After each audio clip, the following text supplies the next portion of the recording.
in the Dumbo, smoking the gum.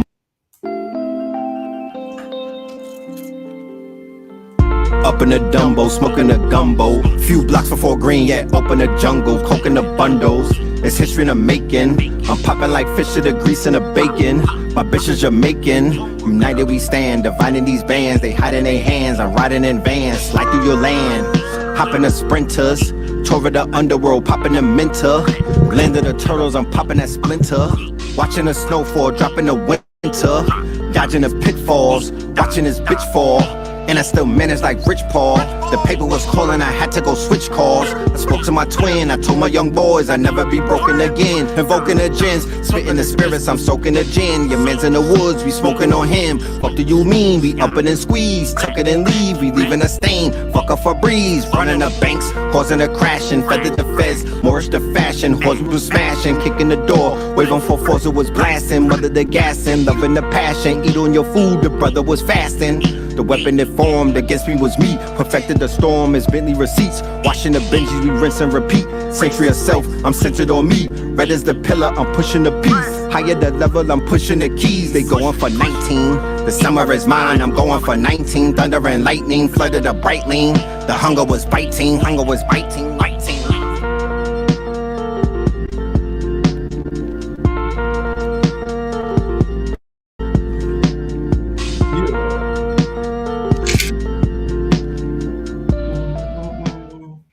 Peace to the family, peace to you and yours, peace to you and yours. Welcome to another episode of Melanin Mondays.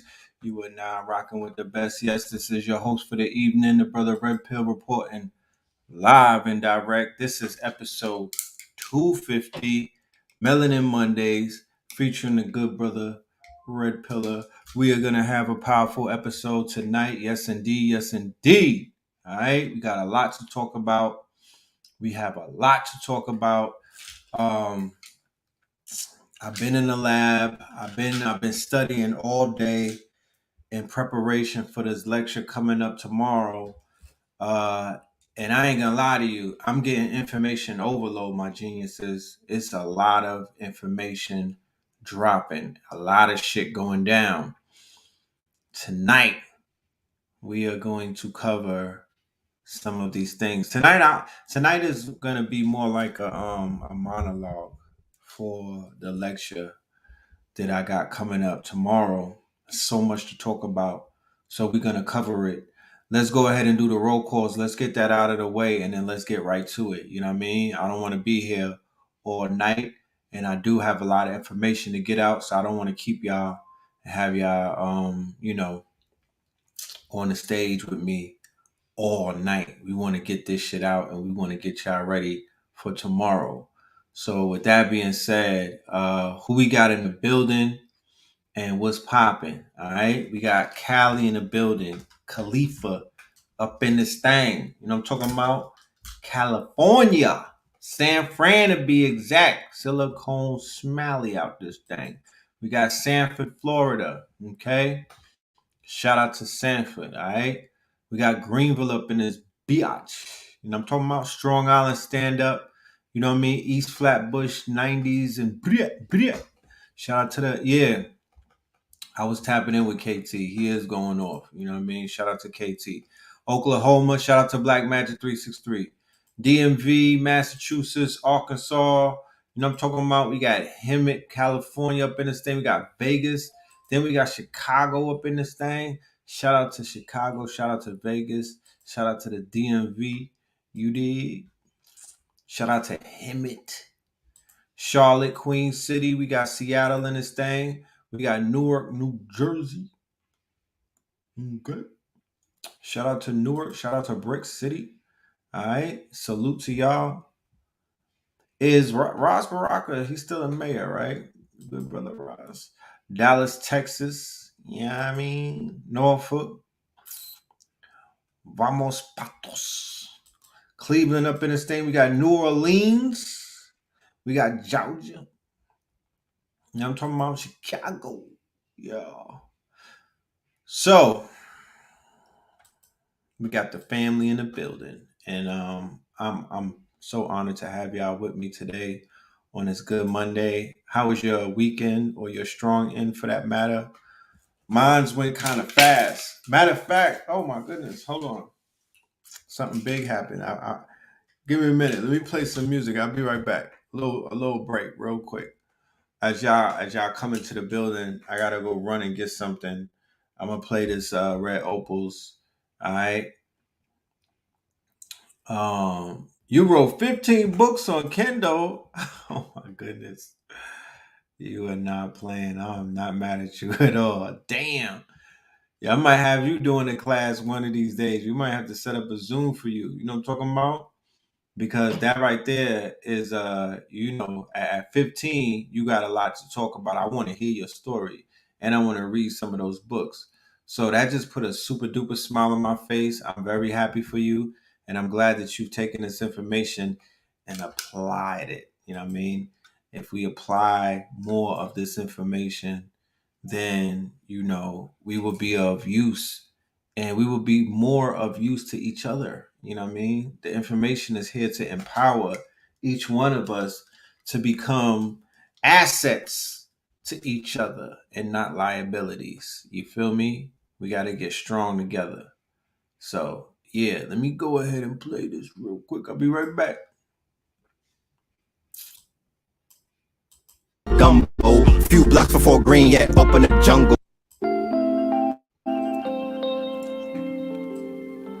Up in the Dumbo, smoking the gumbo. Few blocks before green, yeah, up in the jungle. Coking the bundles, it's history in the making. I'm popping like fish to the grease and the bacon. My bitch is Jamaican. United we stand, dividing these bands. They hide in their hands, I'm riding in vans. Slide through your land, hopping the sprinters. Tore the underworld, popping the minter. Landed the turtles, I'm popping that splinter. Watching the snowfall, dropping the winter. Dodging the pitfalls, watching this bitch fall. And I still managed like Rich Paul. The paper was calling, I had to go switch calls. I spoke to my twin, I told my young boys I'd never be broken again. Invoking the gins, spitting the spirits, I'm soaking the gin. Your man's in the woods, we smoking on him. Fuck do you mean? We up and squeeze, tuck it and leave, we leaving a stain. Fuck a Febreze, running the banks, causing a crashing. Feather the feds, Moorish the fashion. Horse was smashing, kicking the door. Waving for force, it was blasting. Mother the gassing, loving the passion. Eat on your food, the brother was fasting. The weapon it formed against me was me. Perfected the storm as Bentley receipts. Washing the Benjis, we rinse and repeat. Century of self, I'm centered on me. Red as the pillar, I'm pushing the piece. Higher the level, I'm pushing the keys. They going for 19. The summer is mine, I'm going. Yeah, I'm back. So, Friday. The unexpected just happened, This Friday that just passed. I was approached in the studio session on the Wednesday before that Friday. I was supposed to go to Miami or Florida for that matter on Friday, but I decided that I wasn't going to go, and I was approached in the studio session on that Wednesday to participate in an event. And they were like, Brother Red Pill, we need you at this event. We want to see if you have availability. We want you to host the event. And we want you to perform. And I was like, shit, that's kind of last minute for me. I'm the type of artist I need to, you know what I mean? Like, I need to rehearse, you know what I'm saying? Like, I'm just not spontaneous like that. So I said, you know what? In the spirit of collaborative affairs and in the spirit of, being a team player, I was like, I'm gonna pull up, I'm gonna perform, and I'm gonna host. You feel me? Like I just was like, fuck it. Even with a lot of shit that I got on my schedule, I just put that time to the side. Friday comes, it's raining. I'm talking about it's raining cats and dogs and whatnot. And I'm coming from one meeting and I call up my go-to person at the event and I'm like, it's raining real heavy and this shit is an hour away. I don't know if I'm gonna make it. And then the brother's like, nah, bro, fuck that. Come on, you need to come. And he wasn't implying why I needed to come. But Spirit said, if you commit to something, Spirit told me, you know what? Don't back down. stand on your word. If you commit to being somewhere, you be there. You don't cancel. You know what I mean? That's not good business. And you don't like when people do that to you.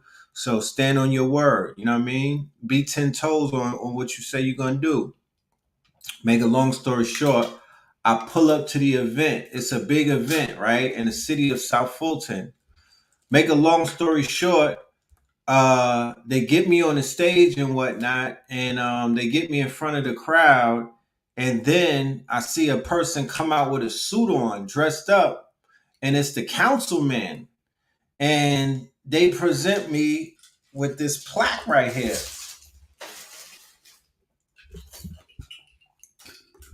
Oh, let me turn the let me I gotta turn this I gotta turn my green screen off real quick. So they get me on the stage and whatnot, and they present to me a plaque. You see that?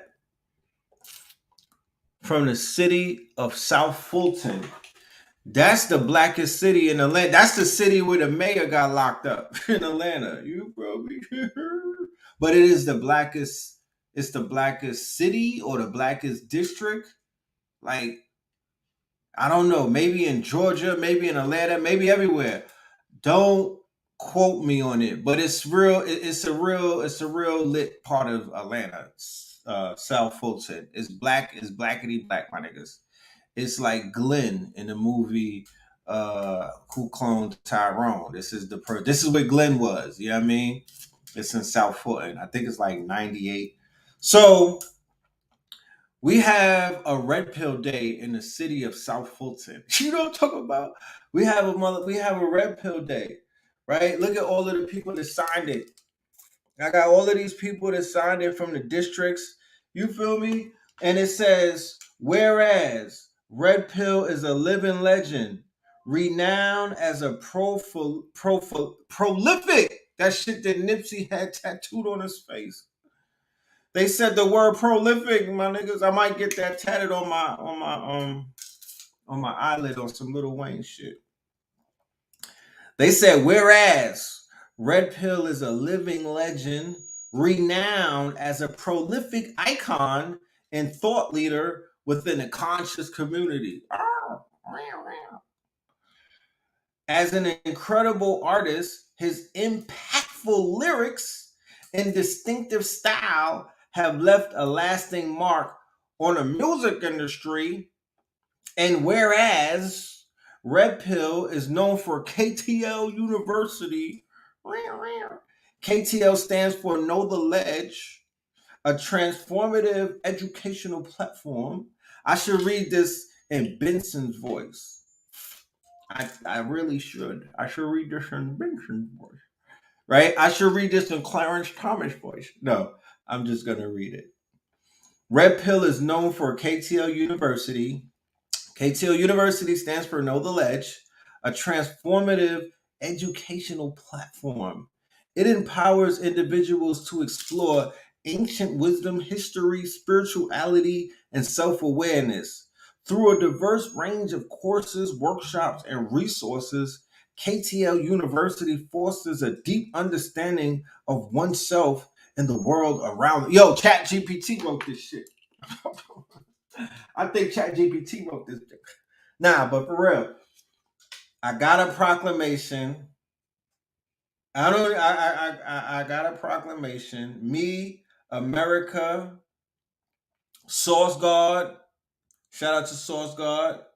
We are part of a collective called the Messengers. We didn't even make the announcement yet, but we're part of a musical collective called the Messengers, similar to how I was part of the Paradigm Shifters, and similar to how they had like the native tongues and stuff like that. Yeah, so we have a musical collective that we're gonna be introducing called the Messengers, and good things are already taking place as a result of that for me. So I'm pleased. You know what I'm saying? I'm definitely pleased to be acknowledged because you feel me? Acknowledgement is key, you know what I mean, to people such as myself who put a lot of work in. Acknowledgement is key to be to be acknowledged while I'm alive, because I know I'm gonna be lit when I die. You know what I mean? I'm one of those people that is only gonna be when I leave this shit really turn up. That's when people are comfortable with, giving you your praises and shit. You know what I mean? But we're gonna make the most out of that. Next year, on that day, the Red Pill Day in the city of South Fulton, they will remember my name forever. I'm gonna make sure that we turn this shit into an event like the Rick Ross. Matter of fact, his house is in South Fulton to keep it. That's where Old National, Rick Ross, um, other places like that. So your boy is about to have some Rick Ross type shit, nigga. Yeah, I'm about to have a big ass concert on that day. They got Juneteenth. I got July 10th. You know what I'm talking about? I got July 10th. We're gonna do it big that day. I gotta wait a whole year, but I'm starting to plan right now. We're gonna do it real big. We're gonna do it real special. Blue Pill, he got a day coming too. Don't worry about that. Cause if I got a day, he got a day. KT got a day. Mama Pill got a day. What's my day? July 21st. That's my day. That's the day that they chose for the gourd. Yeah, the 21st. You know what I mean? I'm cool with that. We're gonna do the whole weekend. The 21st, 22nd, and 23rd. And what's crazy is I actually had a big ass event planned all the way in April for around that time, but it didn't come to fruition. But we working. That's all I gotta say. We working. Red Pill Day is July 21st. Mark that on your calendars. You feel me? Like get your 2024 calendar, dust that shit off, and circle that date. You know what I'm saying? Circle that whole weekend, because I'm gonna need you to be out here to celebrate life with me. You know what I mean? I'm gonna need you to pull up so we could turn up. You know what I mean? I need y'all there. I don't need strangers staring at me when I'm on that stage. I need my family out there so I could really turn up. But we're gonna make y'all proud of us. We might even do Stone Mountain, you know what I mean, that weekend. We just gonna put something nice together. You know what I'm saying? We're gonna put something nice together. Yeah, so thank you for acknowledging me, South Fulton. And I'm gonna keep it moving. I'm gonna keep doing what I gotta do to make my children, my family members, and everybody else, my supporters, proud of what I'm out here doing. You know what I'm saying? Because you know we need to be proud of each other. I need all my niggas to have their own day. You know what I'm talking about? So we could all celebrate. It's not just about me. That's on the new moon. Oh, okay. We lit. We lit. All right, let's get into it. Okay, let's get into it. So it's a lot to talk about, and let's talk about it. I put together a slide presentation. You know, this slide. Well, I'm working on a lecture, so I'm putting together slide presentations any damn way. You know what I'm saying? So this one right here that I'm gonna share is building up for tomorrow. All right, I got the link in the bio, and I want y'all to be there for the lecture that I got with Blue Pill tomorrow. I was gonna bring Blue Pill on tonight, but you'll see him tomorrow when you pull up to the lecture. That's gonna start at 7 p.m. Everybody and their mother is decoding Tyrone. KT did the best job. I believe me when I tell you, I watched about 20 of them since today. You feel me? I just had my shit on remote. I just had my YouTube on auto suggestion, auto play. I listened to about 20 decodings of it, and KT definitely took it to places that only KT could take it to. So when you get a chance, go to Black Magic 363 and watch the decoding. Spoiler alert for anybody that did not see the Tyrone. This breakdown, this little dissertation that I got right here, it's not only about the Tyrone thing, but it's definitely going to be foundated and centered in the conversation of the they clone Tyrone movie on Netflix starring Jamie Foxx, right? Yeah, KT cracked the code. For anybody who is asking questions about the Patreon classes that you were not able to catch the 4 weeks that we did with the brother Chicago Crypto Block Bully, well, we're back with 4 more weeks. You dig? We're back with 4 more weeks. The brother is smashing the shit. He's knocking it out the park. If anybody's been paying attention to the stock market and the crypto market in the past 90 days, then you know that it got a new pair of legs. You dig what I'm saying? You know that it raised up out the grave like Lazarus. And we was on top of that. We was helping and assisting and aiding and abetting our students to get their shit together and to put their quote unquote their stuff in the proper place. So when the time like this of the bull market came upon us, we were ready. Cause it ain't nothing like being ready. You got to get prepared, right? You got to be dressed for the party. So when the shit pops up, you're ready for it. Now, what happened with the screen? Stop sharing. Hold on.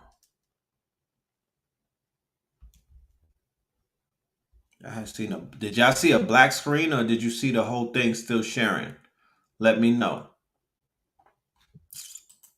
You said Jamie did a really great job. Jamie did a hell of a job.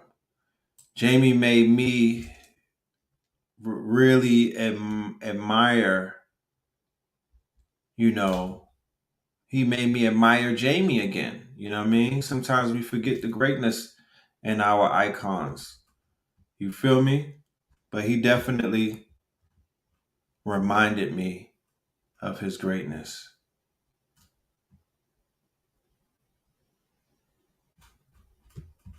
Okay. Let's go back to sharing the screen then.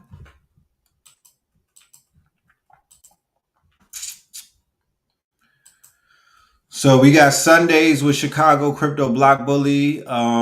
Definitely join the Patreon and be a part of that. The brothers tearing it down. All right. So let's get back into this conversation that we've been having about aesthetic nihilism, right? This conversation is not going to necessarily go anywhere because this conversation is just intensifying with all of these as the days go by. The great divine speaks through signs, and as the days go by and we are compartmentalizing the psychological narrative behind our culture, it's like putting on a new pair of glasses, right? So now that we're putting on this pair of glasses, we see things for what they are rather than for what they're not. So things are becoming very much more clearer for me these days, I must say. Things are becoming very much more clearer as I look through the lens and I see the shit for what it is, for what it is versus what it's not. Okay?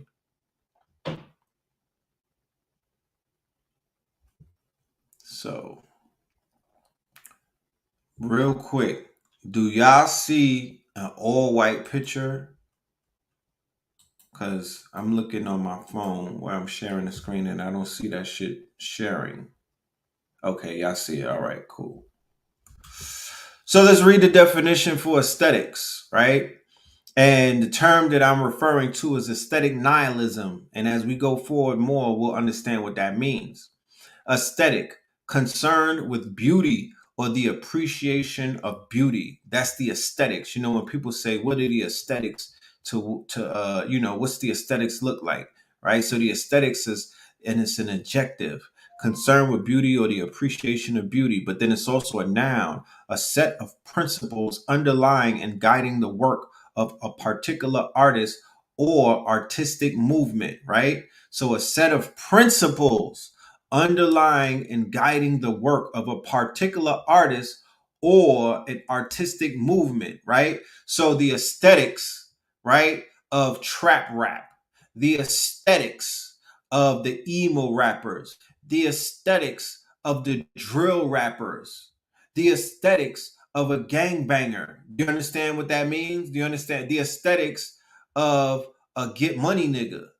Right? There's a defined aesthetics that goes with these quote unquote terms. And there's an aesthetic, right? When I mention these terms, there's an image that comes to mind. Okay.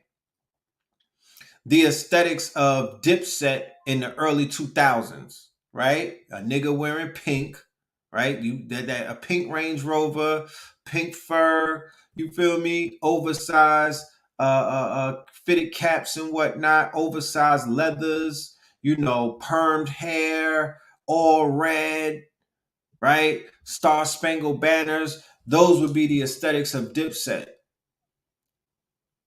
So nihilism, when combined with the aesthetics, nihilism, right? Yes, skull gang and whatnot. You remember the skulls, you remember the biker chains. You feel me? You remember Jimmy with the perm and whatnot. You remember Jewels with the bandana and the fitted cap on top of that. They were able to clone that look in different places outside of Harlem. I just saw a clip on Math Hoffa where G Herbo, right? No Limit G Herbo, right?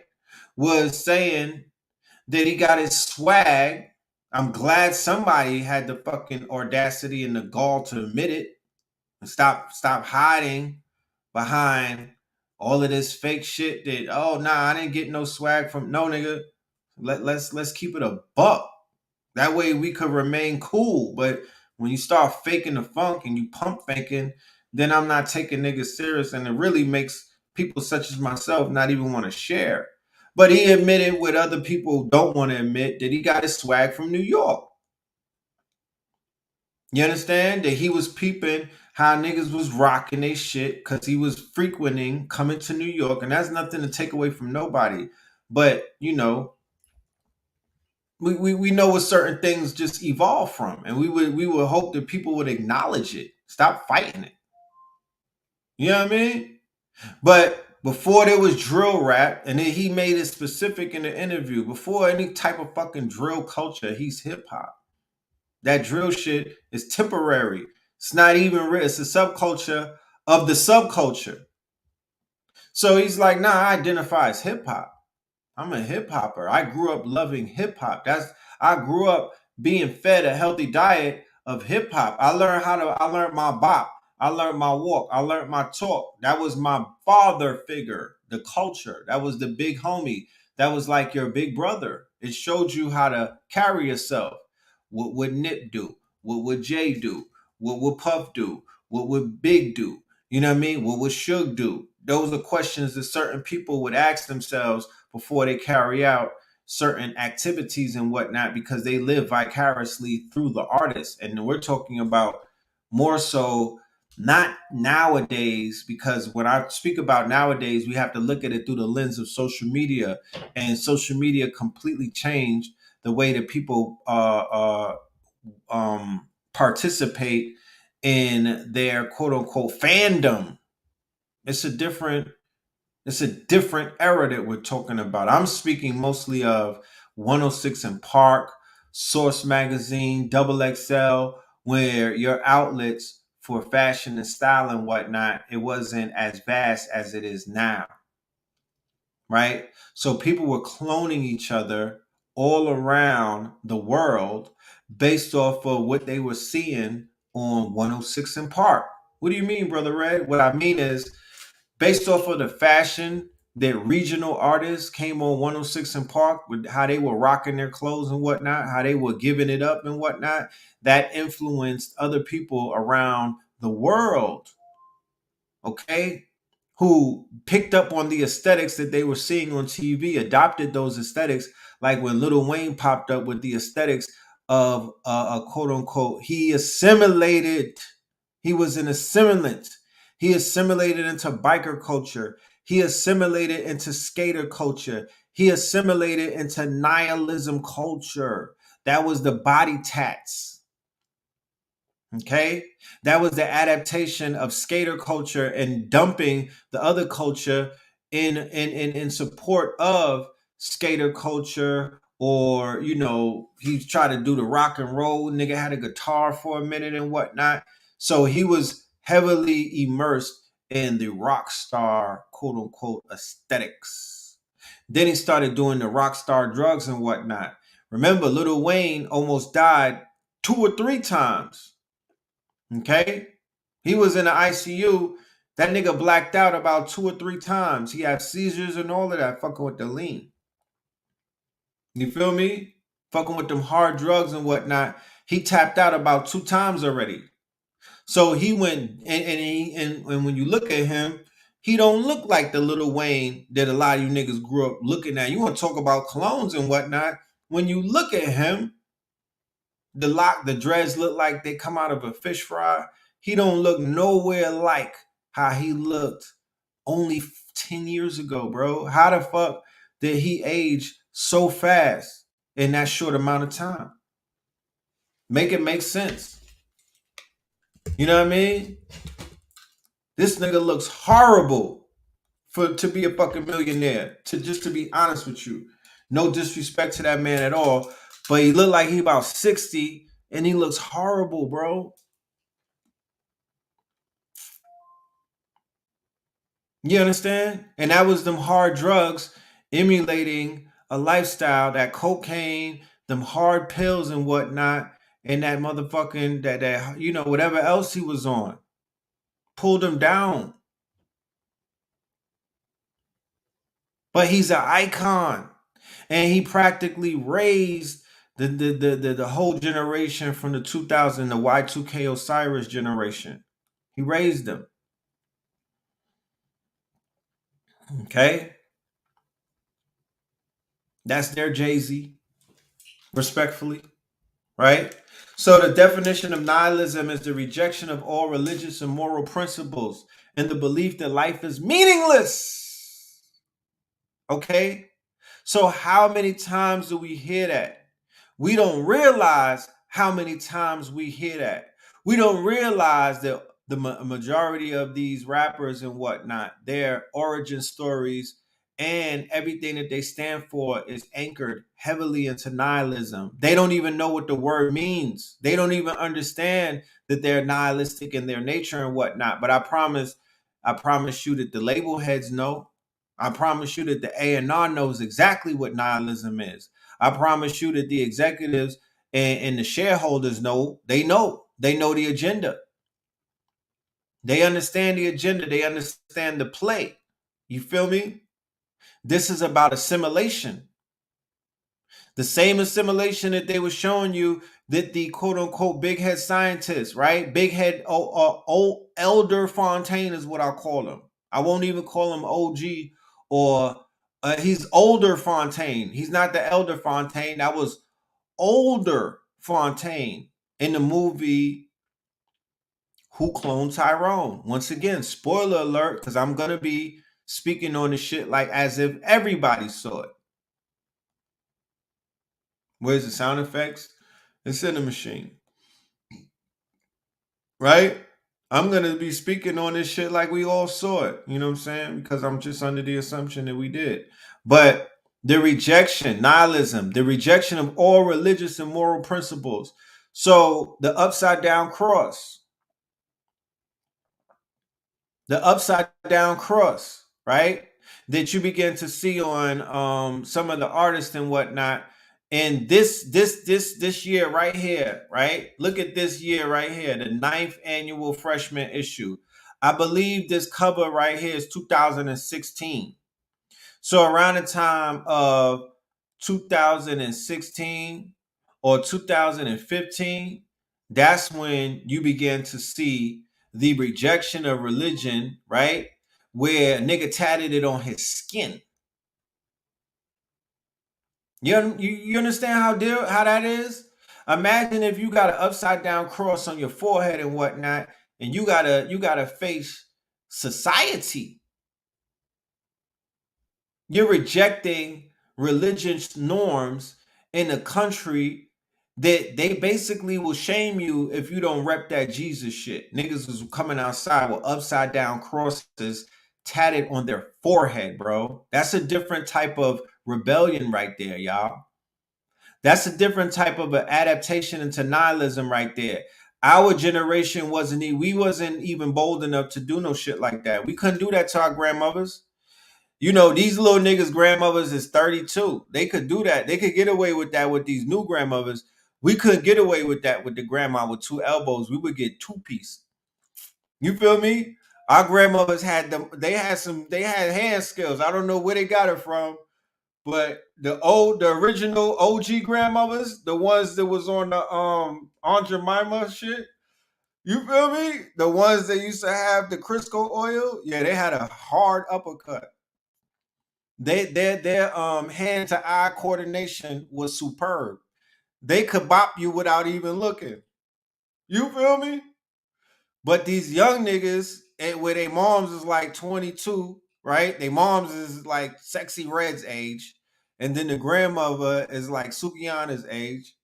You feel me? Like it's a different type of grandmother. So they could come through with the upside down cross because the mother is not religious. And the grandmother lost her religion in the streets. Sometimes, most of the times. And they just could get away with that shit. We couldn't get away with that. Let's just keep it at that. Okay. So, you know, I addressed this situation last week. But as we go through these episodes, I think that, we might have to implement a segment into each one of these Melanin Mondays where we just do we have to do a nihilistic reality check. You know what I mean? We got to do a deaf culture reality check. You know what I'm saying? We'll have to do a deaf culture update every week. You feel me? Because every week is something. Right? This should show you the nihilism. It's the nihilistic temperature check of the culture every week, just so we can see how far of a descent we're falling into, right? So we could always take a little, because you always want to take the temperature of the culture, right? The temperature of the culture. Who is anti-nihilism in hip hop? Maybe a J. Cole. The meaning of nihilism is the meaningless of life. There's artists who find meaning in life, right? Nihilism, the rejection of all religious and moral principles and the belief that life is meaningless. So if you believe that life is meaningless, if you embrace the fact that life is meaningless, that you don't have no purpose here, right? That you're not going to grow to be old. You're not looking at being old. You're not looking at turning into a grandfather. You're like, yo, I don't even know if I'm finna make it to be 18. It's gang gang. I'm tatting my street on my neck. I'm tatting my gang on my forehead. And I'm dying on this. I'm thugging every shorty I'm come across. I'm thugging her. I'm not loving or nothing. I'm just thugging all of these shorties. I'm thugging them out. I'm spinning on my ops. You feel me? I'm taking a pill, even though I know it's fake, because I'm a super gremlin. That's nihilism, my friend. Dead Prez is not anti-nihilism. Dead Pred is nihilism. What are you talking about? Dead Prez will be nihilistic. Okay? Don't confuse the meanings. That's why I keep going over this so we can have a greater understanding. I'm going to get into a research paper to delve a little bit deeper, because I don't want us to repeat this in public or to go up to when we talk, because it's really when we talk to intellects like white people, you feel me? And other people of our race who want to have an intellectual conversation. I want to prepare y'all to have better talking points than the talking points that we go and shit that y'all be on the internet. Oh, Gilly sacrificed his son because he got money. That type of shit. I don't want to have no conversations with nobody that's talking like that no more. Oh, Jamie Foxx is a clone because his shape up is fucked up and he's light skinned. I don't want to talk to people like that right now. No disrespect, but we are nowhere on each other's level. You know what I'm saying? You gotta bake, you gotta sit in the oven a little while longer. You just gotta get a little more crispier, my nigga. Y'all jumping out the oven and you not even cooked yet. That's that new internet shit where people, everybody got something, they all got an opinion and whatnot, but it's not founded in nothing. It's not founded in nothing. So I'm trying to spare, right? What they call you woke niggas in our community, in the hoteps. I'm trying to separate you from the hoteps and the woke niggas and be in the fucking laughing stock of the world where nobody takes you serious because they say none of y'all got right talking points because they're throwing everybody in the same motherfucking thing. They're grouping everybody together and whatnot. And there is some goofy niggas out there who are making mockeries of higher level information. That's a fact. That's a fact.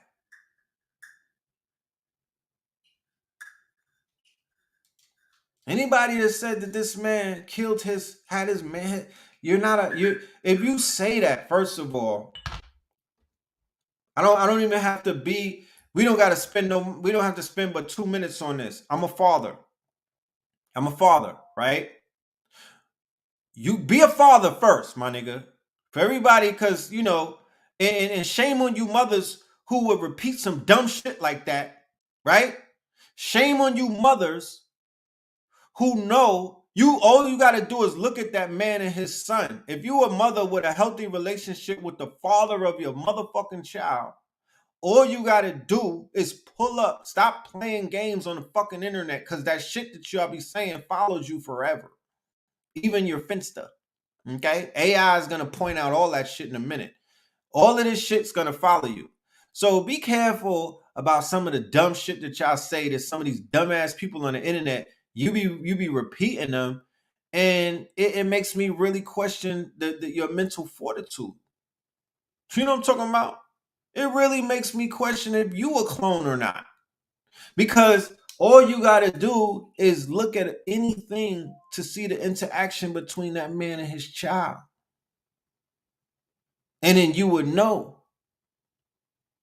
There's no parent, nobody on this. Listen, bro. Come on, man.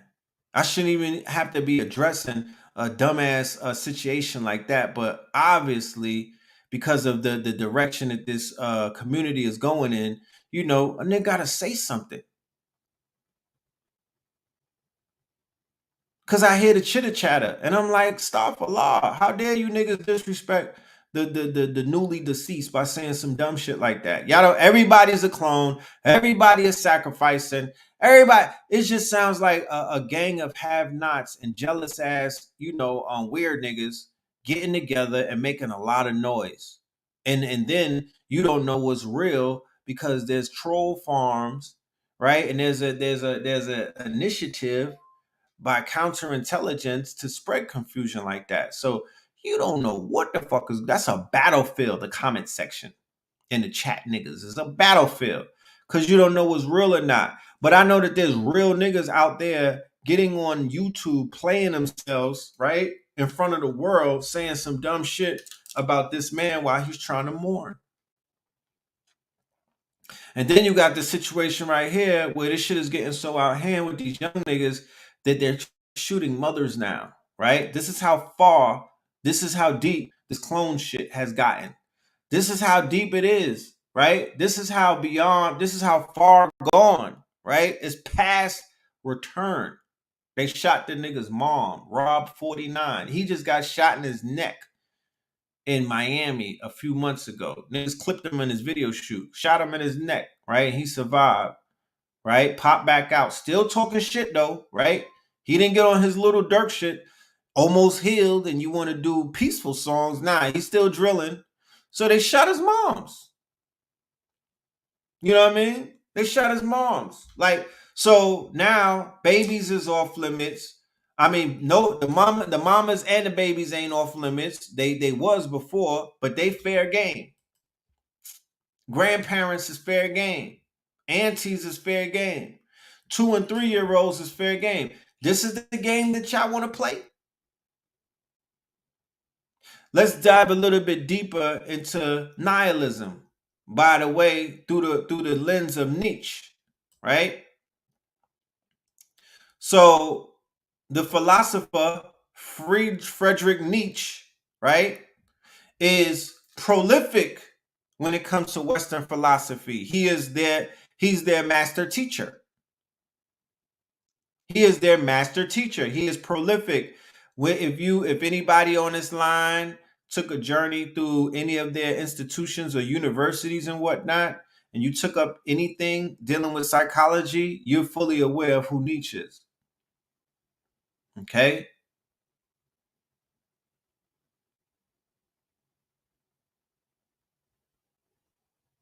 Somebody said Common is anti-nihilism and Andre 3K.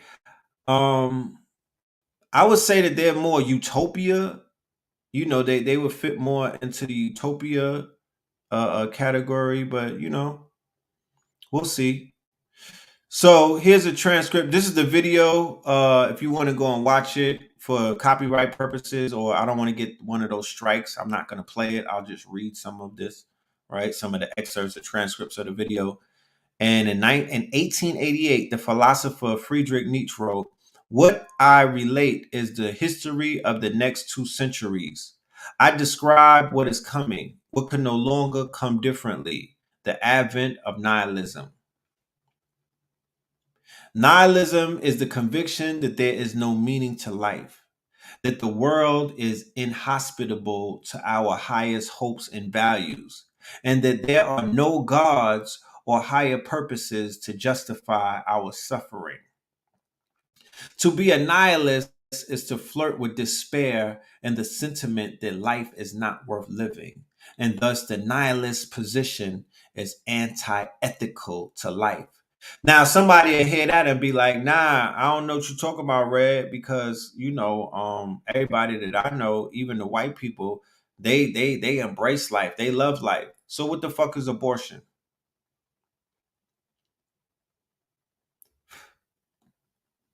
What the fuck is survival of the fittest? What the fuck is all of the rising rates and suicide for people who are talking about life has no meaning and whatnot? What the fuck is all of their TV shows and these characters that they introduce to the people, right? These are shows that they approve of. These are songs that they approve of. These are artists that they sign to their labels and they put them out in their broadcasts. Why does all of these artists echo these sentiments?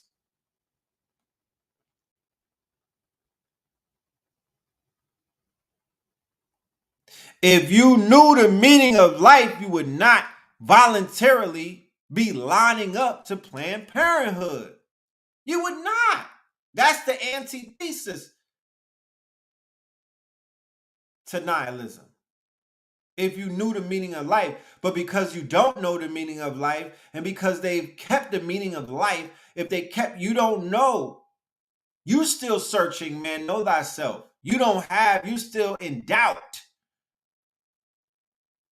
You're still doing things and you don't think that you got to pay for that shit later on down the line. You're still questioning if death is real, if life continues, and you don't know about what the fuck the purpose of life is. Stop acting like, and some people, their interpretation of the purpose is through the lens of religiosity.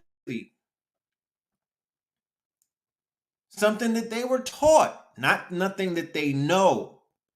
Not something that they found by taking a search. Just some shit that you could repeat, right? That's not knowing. That's belief. It's a difference.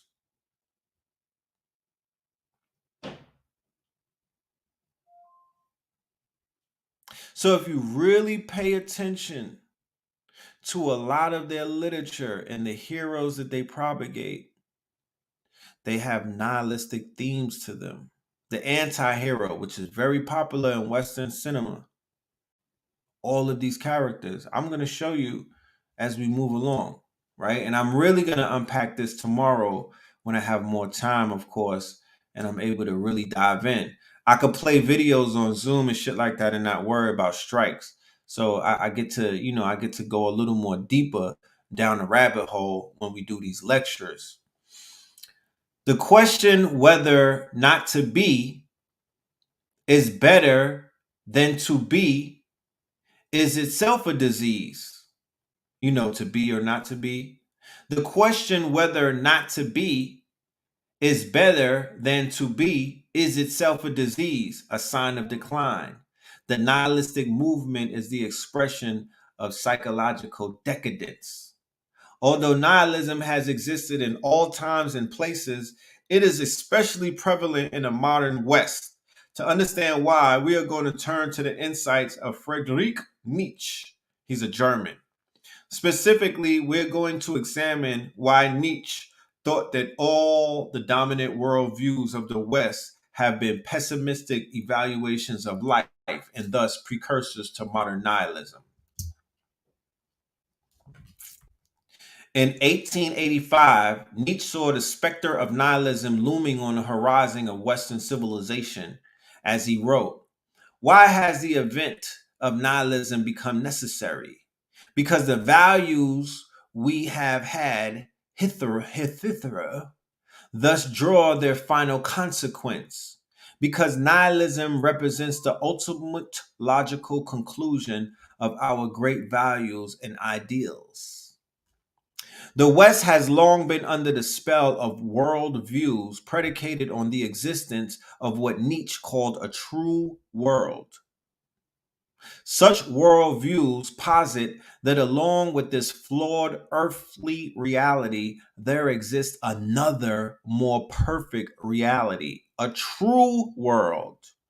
Or, as the philosopher Julian Jung further explains in his book, The Death of God and the Meaning of Life, a true world is a destination such that to reach it is to enter or perhaps re enter a state of eternal bliss. Wait for it. A heaven, paradise, or utopia. Where did y'all hear that before? Where did you hear this thing about the true world? Shout out to Travis Scott with the album Utopia that he'll be premiering in Kemet, I believe on Friday. I just saw him at Rolling Loud. He's gonna tear that shit to fucking shreds, okay?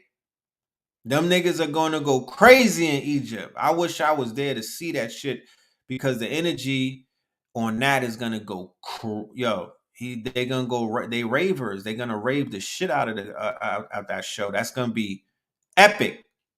Okay, it's gonna be epic.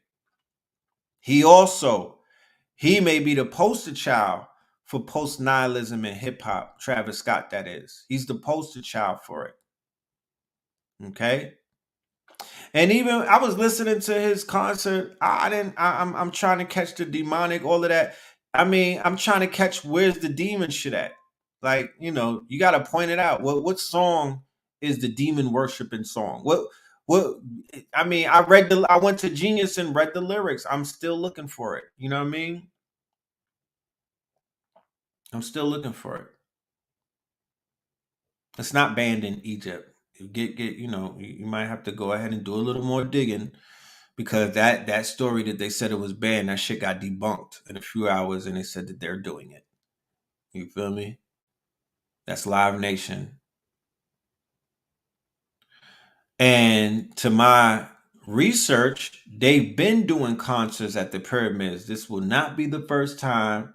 This might be the 30th concert. If you go and look it up, it's just that they didn't bring any American artists over there, so you didn't see it being broadcast. But based off of the research that I've done, they've been doing concerts in front of the pyramids for a while now. Them Arabs will sell that fucking real estate. They'll sell them slots, my nigga. Don't get it fucked up. You know what I mean? These people are out here pimping the goddamn they pimping Egypt, okay? So everything's for sale over there. Don't fall into their fake ass fake outrage and whatnot, because the shit is not real. These people are not even the original, they're caretakers. They're caretakers. They're janitors. You feel me? They're fucking janitors. They're caretakers. It's not their shit. So they don't have no real love. They was over there, shit, robbing grave. They out there tomb raiding. Astaghfirullah. They out there tomb raiding. They let them white people come in there and turn them goddamn mummies into smoothies. They went and took the mummies right up out the tombs and then put them niggas in, and they grinded them up into milkshakes. Do you know that? They was sniffing. They grinded up the mummies and started snorting them. Do you know that? They talk about the mummies had cocaine in them. No, nigga, them white people was snorting. They was taking bumps of mummies, of mummy dust. Did you know that? And I'm not being facetious either. They was like, yo, these niggas got cocaine in their system. Well, we're gonna sniff the imagine on high when Red and Meth went and turned the nigga into ashes, and then somebody came over there, instead of smoking them, they started sniffing the ashes, nigga. That's a powerful vacuum nose if you sniffing ashes. What's going on? What kind of vacuum shoot? Where's that going, fam? That's crazy.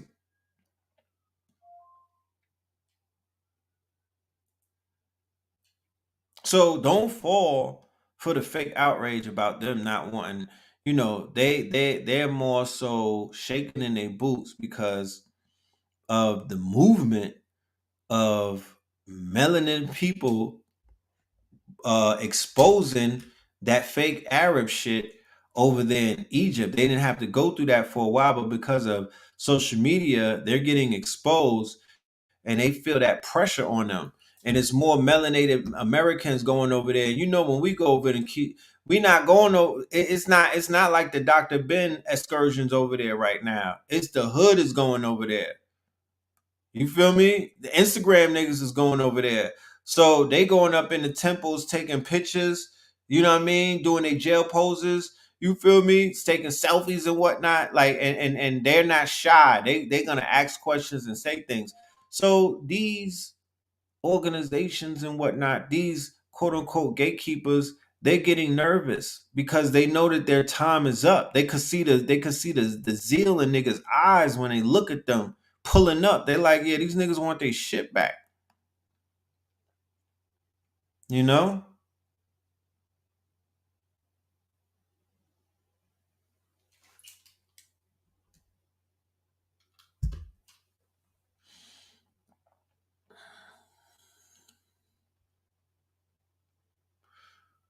Okay. So this thing about the true world is interesting. Okay. This thing about the true world is interesting. Their version of a true world moving forward would be something that they created in the metaverse. Their version of a true world would be the HBO show Westworld and whatnot, right? There's this fake AI slash humanoid slash biosynthetic, beings and whatnot that they're building out like a little dome and shit like that, like a Truman's, like how they had Jurassic Park, like the Truman Show, right? Like how people say that, like how some of the master teachers say that this planet is. They're like, yo, this shit is a simulation, and if it's not a simulation, we're in a dome where there's some overlords, and we're basically, this whole shit right here is this whole plane of existence that we're on right now. You feel me? You don't know what the fuck is going on. You could be inside of a whole experiment. This whole shit could be a petri dish. How do you know? How do you know? How do you know that you're not a clone of a clone? How do you know?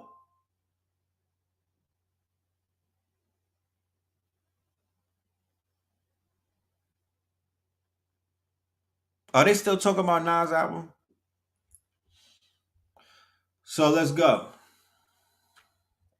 One of the first and most influential true world philosophies in Western history was forged in the mind of ancient Greek philosopher Plato.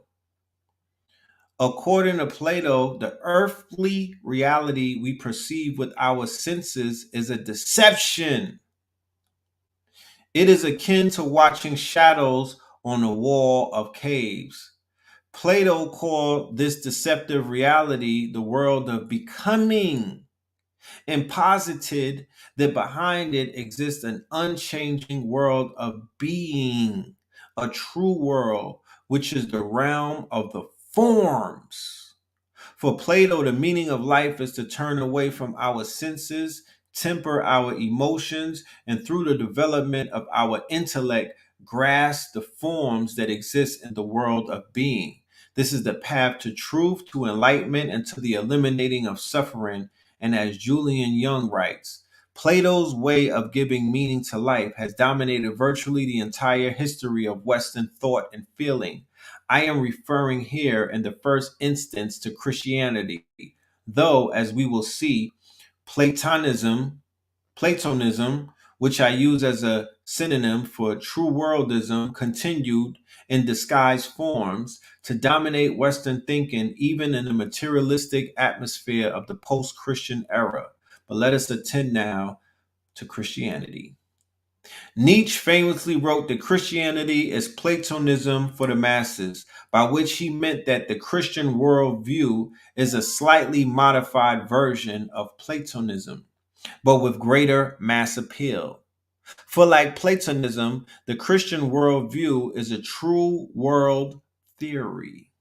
According to it, this world is a spiritually and morally degraded or fallen world, and in it we suffer for sins against God. Yet over and above this fallen world exists the kingdom of heaven, the true world, where the souls of the righteous find salvation, redemption, eternal life, and happiness following the death of their mortal flesh. So, on one end, you got the people who are talking about the wall and whatnot. So they like, yo, on the other side of the ice wall, right, is the paradise, right? And then you got Shambhala, right? The middle earth. Oh, in the middle of the earth, not in this world that we in, but in the other world, right? When you get past this world, when you get to the final boss in the other world, that's where heaven on earth is, right? So you got to go on your hero's journey in order to do what? To discover heaven on earth. Because there's always this search for the meaning of life. What's the meaning? What's the meaning of life? What's the meaning? What's the meaning of life? Listen, you'll be surprised to know how deep hip hop is in nihilism. You have no idea how much programming you were receiving, and you probably wasn't even aware of why or what this programming is, you know?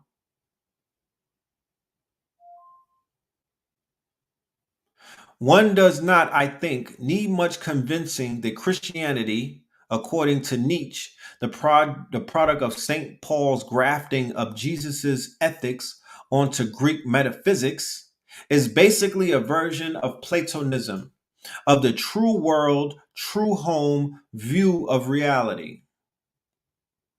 There is, of course, not a complete identity between Platonism and Christianity. There is, for example, no omnipotent creator God in Plato. Yet in both the Platonic and the Christian story, there is the same metaphysical division between the natural and the supernatural worlds, between earth and heaven, with the latter portrayed as home and the former as a place of exile.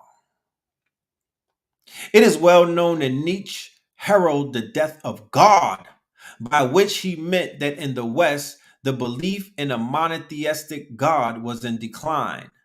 Yet, what is less known is that he also forecasted that following the death of God, true world theories would continue to flourish. However, rather than positing a transcendental heaven and redemption in the afterlife, these post Christian true world philosophies structured themselves around the possibility of redemption in this life. and the coming of a heaven on earth that is forged by the hands of men. Nietzsche referred to these post Christian true world theories as shadows of God. And as he wrote, God is dead, but given the way of men, there may still be caves for thousands of years in which his shadow will be shown. Hmm. The political ideologies which plagued the 20th century, be it fascism, socialism, communism, or totalitarianism, are shadows of God. Nietzsche calls socialism latent Christianity, while Carl Jung, 75 years after Nietzsche, took note of the correlation in Europe between the decline in religious belief and the rise in political fanaticism. The state takes the place of God. The socialist dictatorships are religions. Take notes. Pay attention to when you see China, right? Pay attention to Mother Russia, okay? Look at what China's doing right now by rewriting the Bible and the Quran. The state is God in China, not no Allah. No, the state is God. You understand? The president is turning into an emperor, right? It's turning into an emperor. God on earth, like they did with Julius Caesar and whatnot. So they want heaven on earth, right? So man, Western man, the white man who just came out the caves, who don't have a history and whatnot, he's searching for meaning, right? He doesn't have a meaning. He's under the doctrine, or he's under the spell of Christianity and whatnot, coming out of Europe, where you were a serf and you're basically an indentured servant and whatnot, and you didn't have the opportunity to work your way up to be a president. You didn't have the opportunity to work your way up to live a life of luxury and be rich and whatnot as an indentured servant, as a chimney cleaner on an orphan train and shit like that. You know what I mean? The early Europeans who were sharecroppers, indentured servants and whatnot, chimney cleaners, they were searching for a meaning. They were living in ghettos and tenements and shit like that. They were living in filth. They were living amongst rats and rodents and shit like that. They did not have a purpose, but they were being told that you will find heaven right after you die, similar to how they had rocked our ancestors to sleep. But the European man fought back and was like, fuck that, God is dead, and we're gonna create heaven on earth. We're gonna ride this bitch out, and we're gonna enjoy this bitch while we still alive. Fuck when we die. So you get the revolt against religion, Protestants, right? The Martin Luther, not Martin Luther King from Bankhead or from Edgewood and whatnot, not melanated Martin Luther King, the white Martin Luther. Calvinism, Protestants, them bucking on Rome. You feel me? All of the bucking on Rome that they was doing. Yeah, Martin Luther from Germany, the Lutheran Church. That's all them banging on that fugazi ass concept of God or Jesus that was being pushed by the Vatican.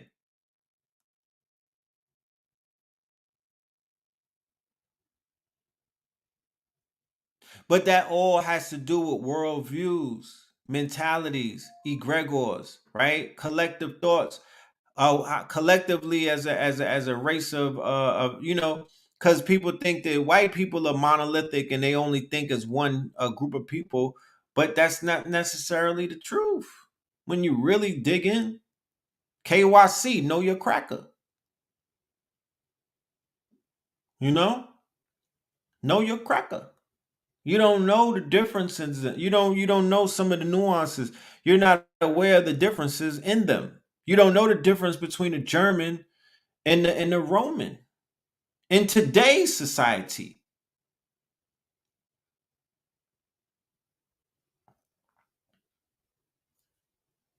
People don't understand why. What is this big thing about communism? What is this big thing about why they hate Russia so much?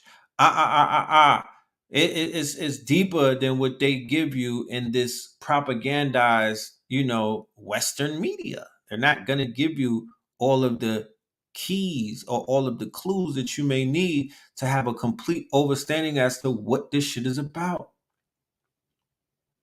Right? The political ideologies which plagued the 20th century, yeah, that's okay. The practitioners of these political true world theories wanted to socially engineer a new man who would be redeemed from past defects and sins. And they promised their followers that if given enough power and control, the state will construct a true world, a heaven on earth. The Nazi ideology, for example, promised the coming of an Aryan utopia. There goes that word again. While the theologian of communism, Karl Marx, stated that the arrival of a communist utopia would mark what he called the end of history. Okay? So these promises of utopias, Hitler was promising Germany a utopia. Vladimir Putin is promising Russians a utopia. Mao Zedong in China, when they started their revolution to kill 60 million Chinese recently, in your parents' era, more than likely, he was promising them paradise. He was promising them the utopia. Right?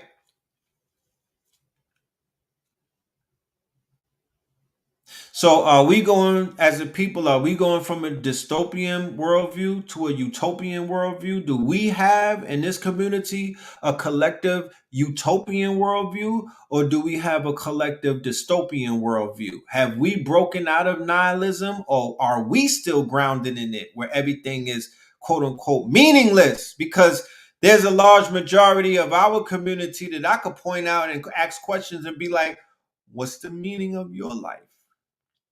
And what does your doctrine teach? You know what I mean? How does it refine? How does it center you in your existence? Right? How does it give you those answers that you may seek, especially living in the West and whatnot?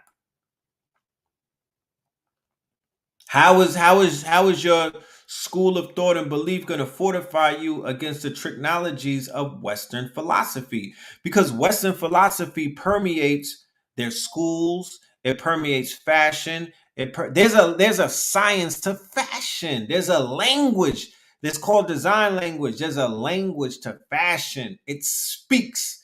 Do you know what they say? Body language is 70% of communication. Well, fashion communicates as well.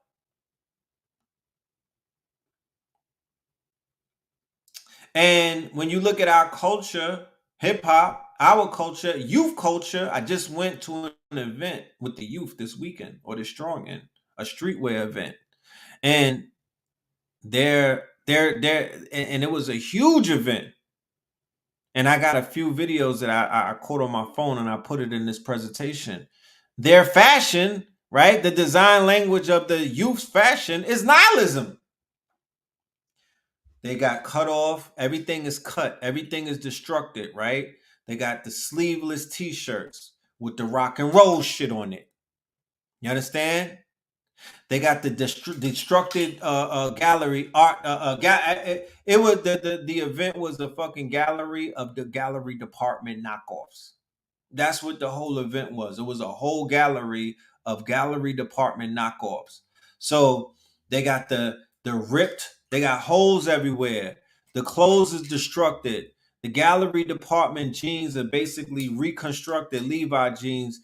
Now they cost $1,000 when they used to be $45, but they ripped them up, reconstruct them, and they resell them at $1,000. Paint splashes, paint blotches, drawing outside the line. A lot of the artwork is drawing outside of not perfect lines. Basically, if I'm left-handed, the artwork looks like I drew it with my right hand. So that freehand drawing and whatnot. So the aesthetics are nihilistic. You understand? So the fact that they don't have that the children are dying at an accelerated rate and they don't have they're searching for a reason to live and they can't find one. They don't have the same reasons to live that we had. That's why the youth are dying at an accelerated rate in this generation. They're dying. I never seen so much death in my life. And I come out of the 90s, nigga. It was wild, crazy, and whatnot. We didn't have social media, so people were dying at an accelerated rate, and we didn't get to see it like that. We would just get it word of mouth. But god damn it, nigga. God damn. I'm talking about young. They going fast. So their adaptation of nihilism by way of drinking lean, I know the pill was fake and they overdosing on fake pills and they still eating them. They know it's fake and they still ate it. Nigga, if that's not nihilism, I don't know what is.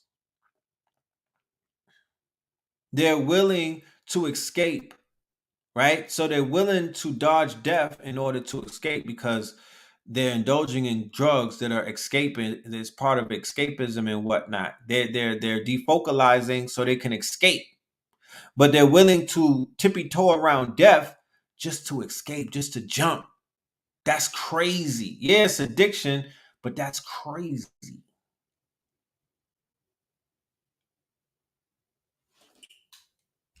If they had meaning, right? If the elders or the old niggas, if they helped to establish meaning in my generation, if we were focusing more on defining meaning of life, right? If we were more focusing on a more utopian approach, the youth would not go through what they're going through. They're rebelling against us. They're rebelling against our goofiness. And they'll put themselves on a cross to look more goofy and to be considered to be real goofy, to move as far away from this generation as possible. Henceforth, they don't. I was out there standing on line waiting to go in the event, and I was like, yo, I feel wild out of place because I didn't. And look, I got cuffs on. You feel me? My shit is, I'm considered to be different. But I felt completely out of line around these young dudes, yo. I felt mad out of line, bro. I was like, these niggas are weird for real. You know what I'm talking about? Like, and they was young. There was a young girl in front of me. She couldn't be more than 80 pounds. She might have been in her 20s and whatnot. And she had track marks all on her body. Young black girl, skinny like olive oil, right? And she was with two white boys. She was with two Jon Snows and whatnot. She had track marks all over her body. Young, beautiful sister. Couldn't be more than 22. You feel me? I'm like, damn, they doing heavy dope, nigga. They wilding. You know what I'm saying? Like, I felt completely I was like, I'm not weird enough. Straight like that. I'm not weird enough. They had Transformers walking. You know, the girl crews, they gotta have a gay friend with them these days. You know what I mean? So some of them had Transformers with them, and some of them just had, Zest Lover. You know what I mean? You know, Zest Lover, one of these Zesties. And I'm like, yeah, this shit is a whole trend. Mind you, we in Atlanta. I'm like, it's a whole trend. You know what I'm saying? But they're like the generations of the youth who was on a Kurt Cobain shit. They was grungy and whatnot. Then there was another youth. There was another group of youth that was like gothic. Remember, all you niggas was gothic and whatnot. Then there was another group that they all animate out and everything. Niggas, you know what I mean? Niggas is all animate, spike hair. Then there's the little Uzi Vert group where they all rock stars. They got spike hair, face piercings, tattoos on their tongues and shit like that. You know, they just go all the way out there. Then there's a group of young dope fiends. Like, they're not trying to look like Run DMC. They not trying to look like the 50 boys. You feel me? They not trying to look like that. They not trying to wear shiesty masks. They was wearing like furry hats. Like it looked like everybody on mushrooms or PCP. That's how they was dressed. Like you had to be microdosing when you got dressed today, because you know you got bell bottoms on. You got a fucking tank top with holes in it. You know what I mean? Like y'all are really on y'all weird shit. You got a furry hat, like a hat that somebody knitted, like a grandmother knitted a hat, and that's the hats that they're wearing. You feel me? So I'm like, okay, yeah, y'all on some different shit. Okay, cool. Yeah, they wearing bell bottoms now and baggy clothes. Niggas is definitely cloned out here. They got a clone farm somewhere underneath Old National, I promise you. So this thing about the new man, right? That comes up a lot and whatnot. The new man. I would love to go deep into this, but like I said, this is for the lecture tomorrow. So be there, and I'm gonna dive deeper into Nietzsche so we can understand Western philosophy.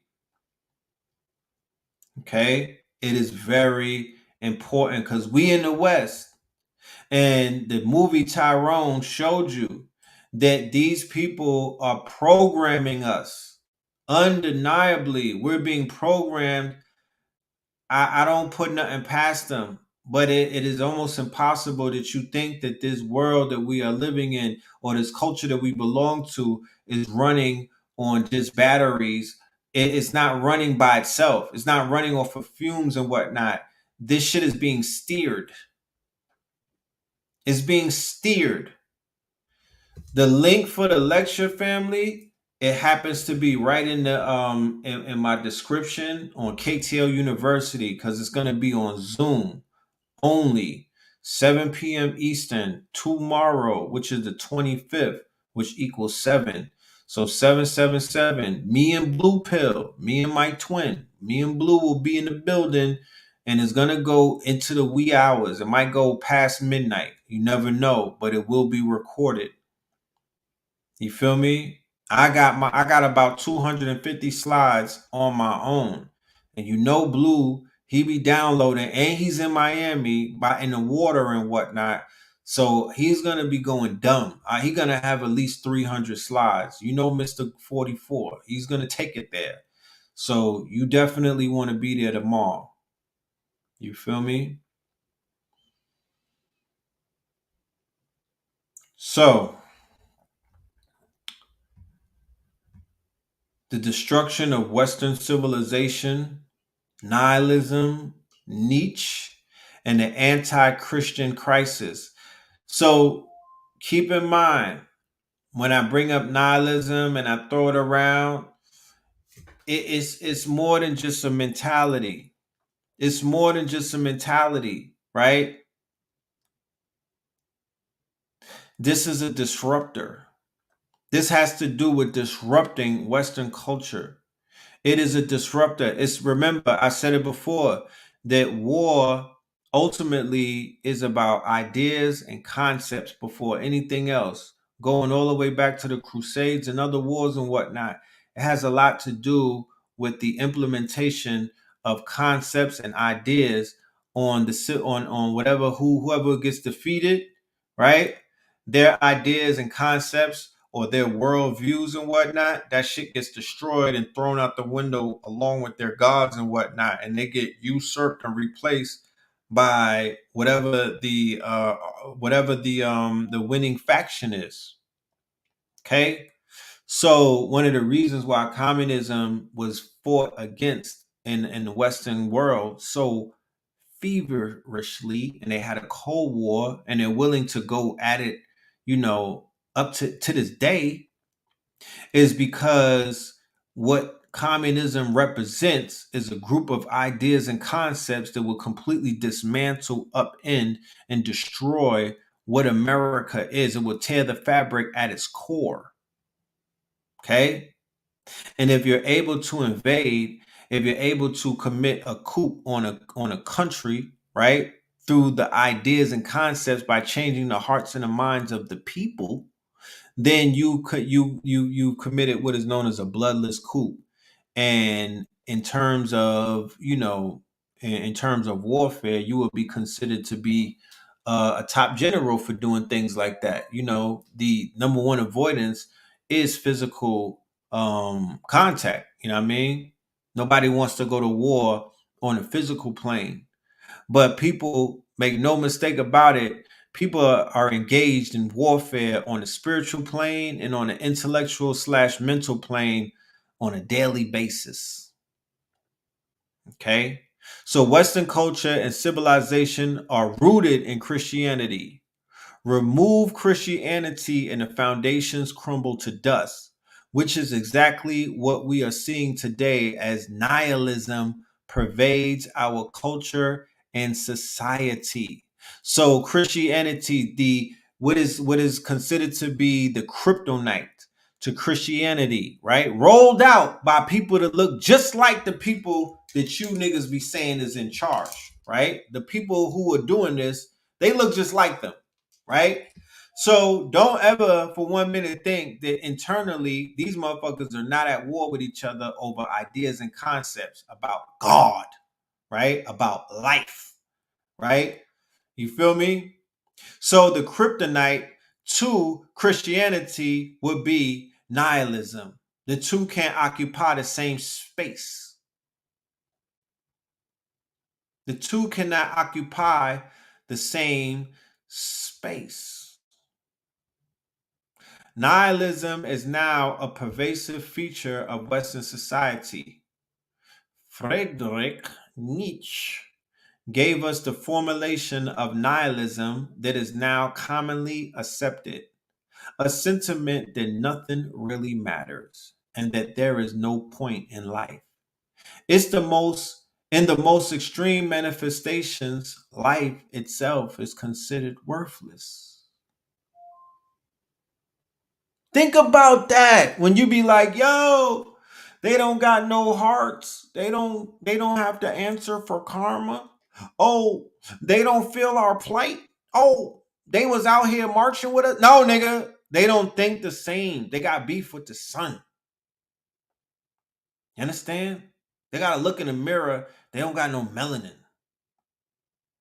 They gotta look down at their golden member and it's not golden. You understand? They got issues that you don't even understand.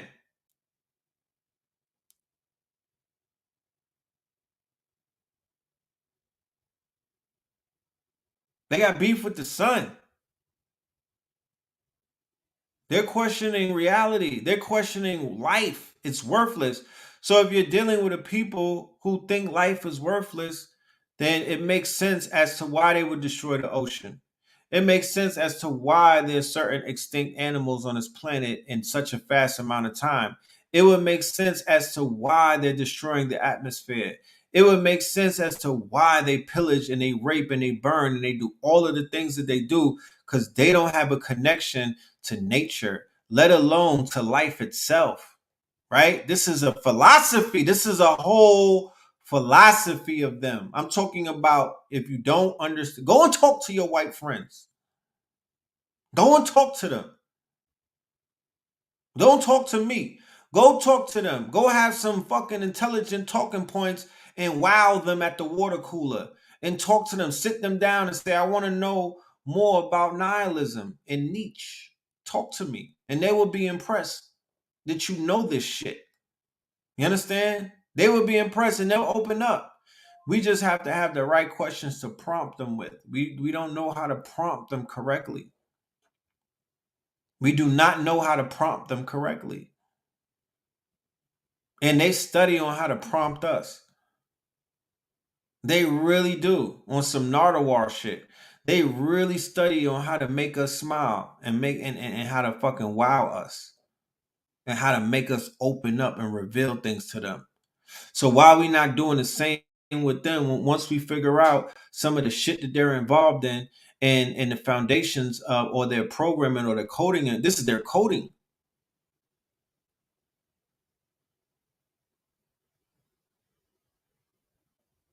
This is their coding.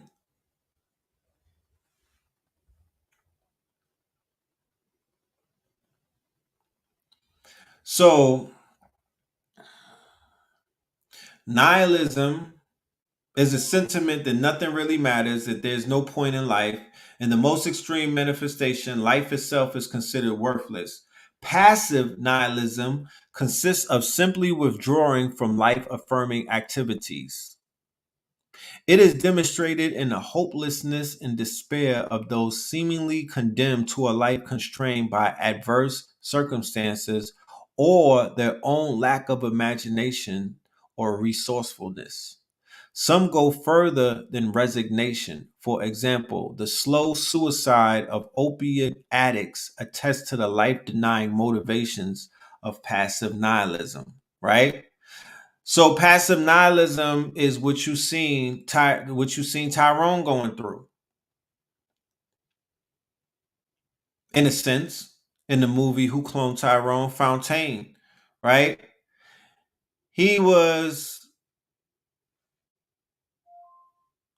searching for meaning after losing his brother. He was searching for purpose, you know?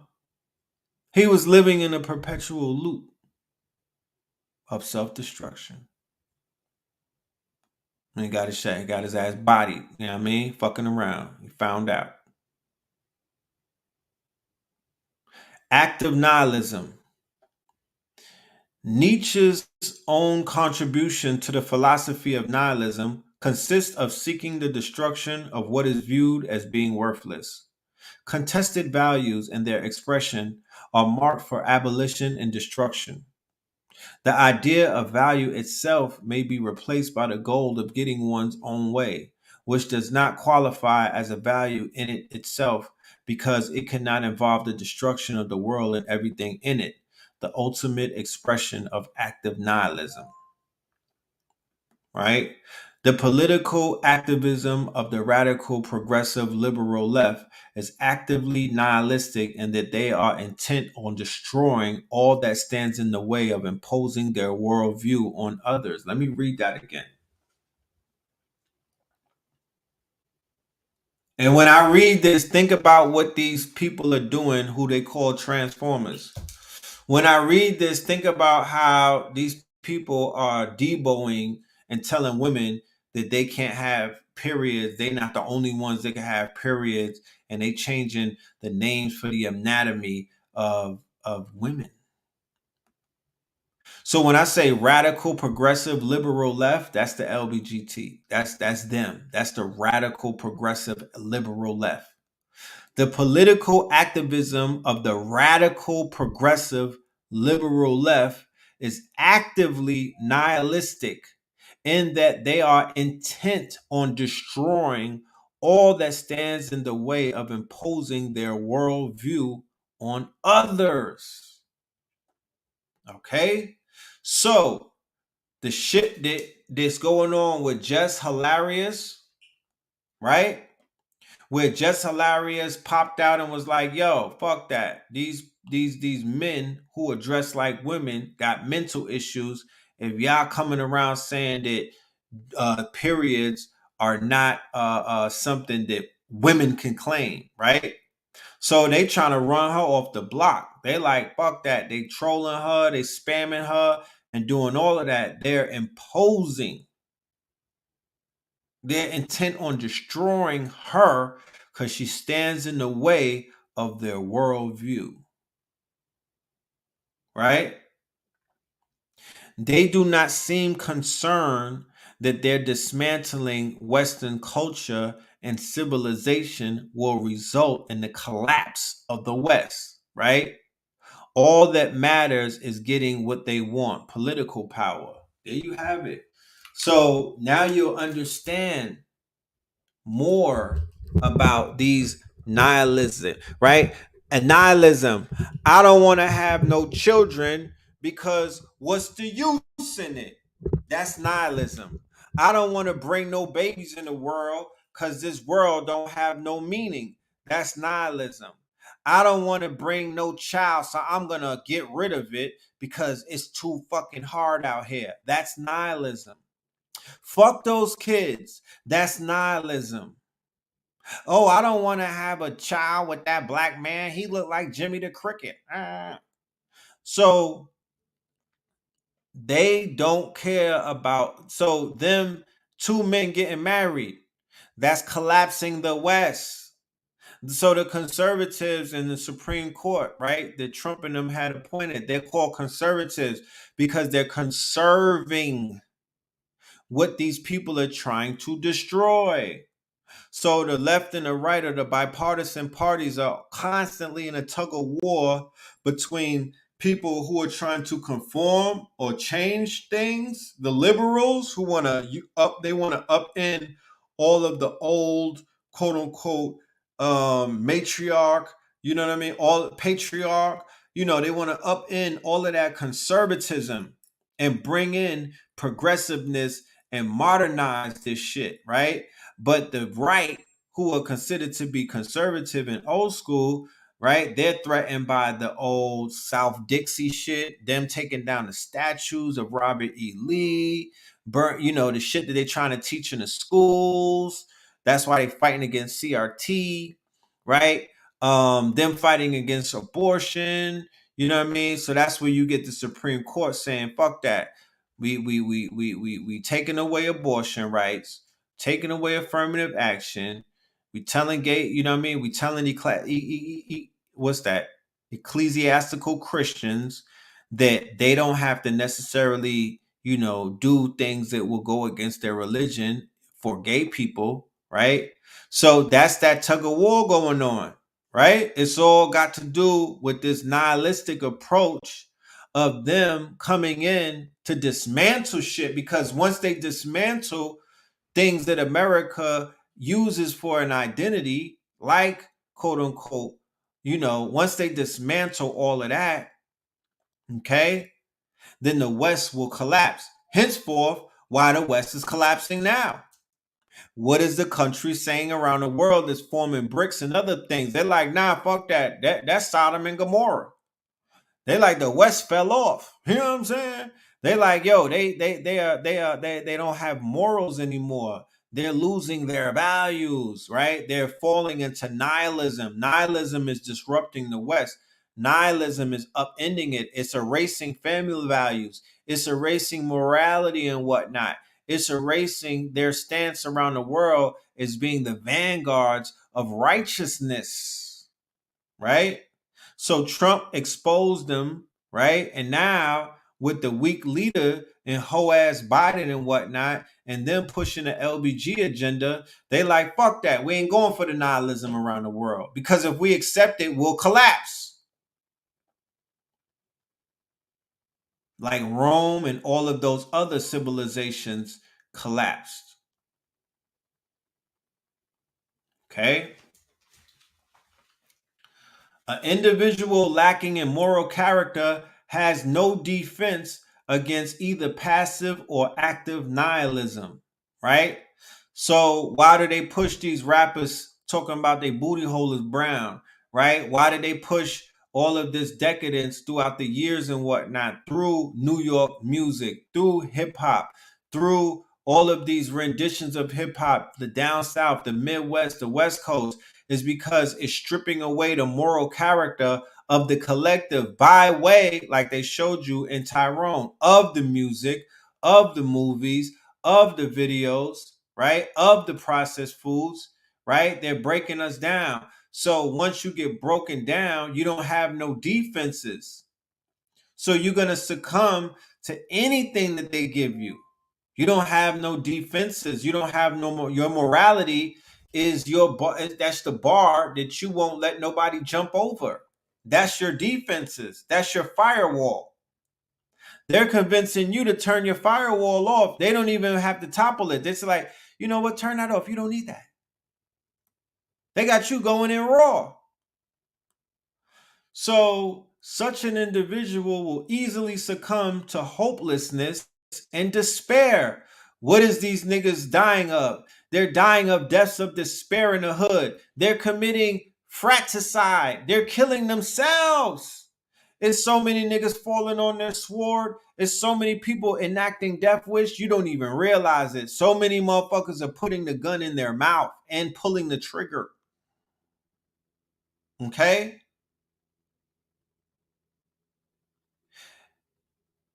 It's mad people jumping out the window, proverbially, right? Because they're succumbing to hopelessness. These little people on the internet and whatnot, post COVID and whatnot, they succumbing to anxiety and hopelessness. You understand? And then they fucking with hard drugs, and that's even taking them further down the rabbit hole, or what we call the sunken place. And then they on fentanyl, opioids. They riding the boat. They on Casamigos, right?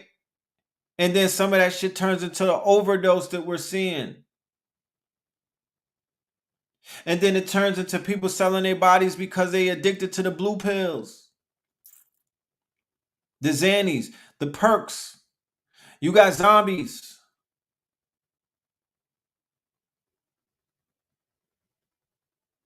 People just throwing their lives away, getting locked up because they're hopeless. They can't afford the rent. They're like, fuck it, I'm gonna just go do a bid. Free room and board. I'm gonna take a penitentiary chance. I'm hopeless. I gotta catch up to these influencers on Instagram and the Lamborghinis, right? I feel hopeless. I'm not rich yet. I feel hopeless. I don't have a diamond fucking choker Cuban and whatnot. I'm hopeless. If I don't have that, I don't on some old get rich or die trying. You see how that spell 20 years later has permeated the culture to the point where suicide is being done in the name of hopelessness and despair. Man, we call it suicide, but it's niggas out here getting their wigs pushed back on purpose. They just didn't have enough brains to pull the trigger, so they'll fuck around and do some dumb shit and crash out and make you kill them. You know what I'm talking about?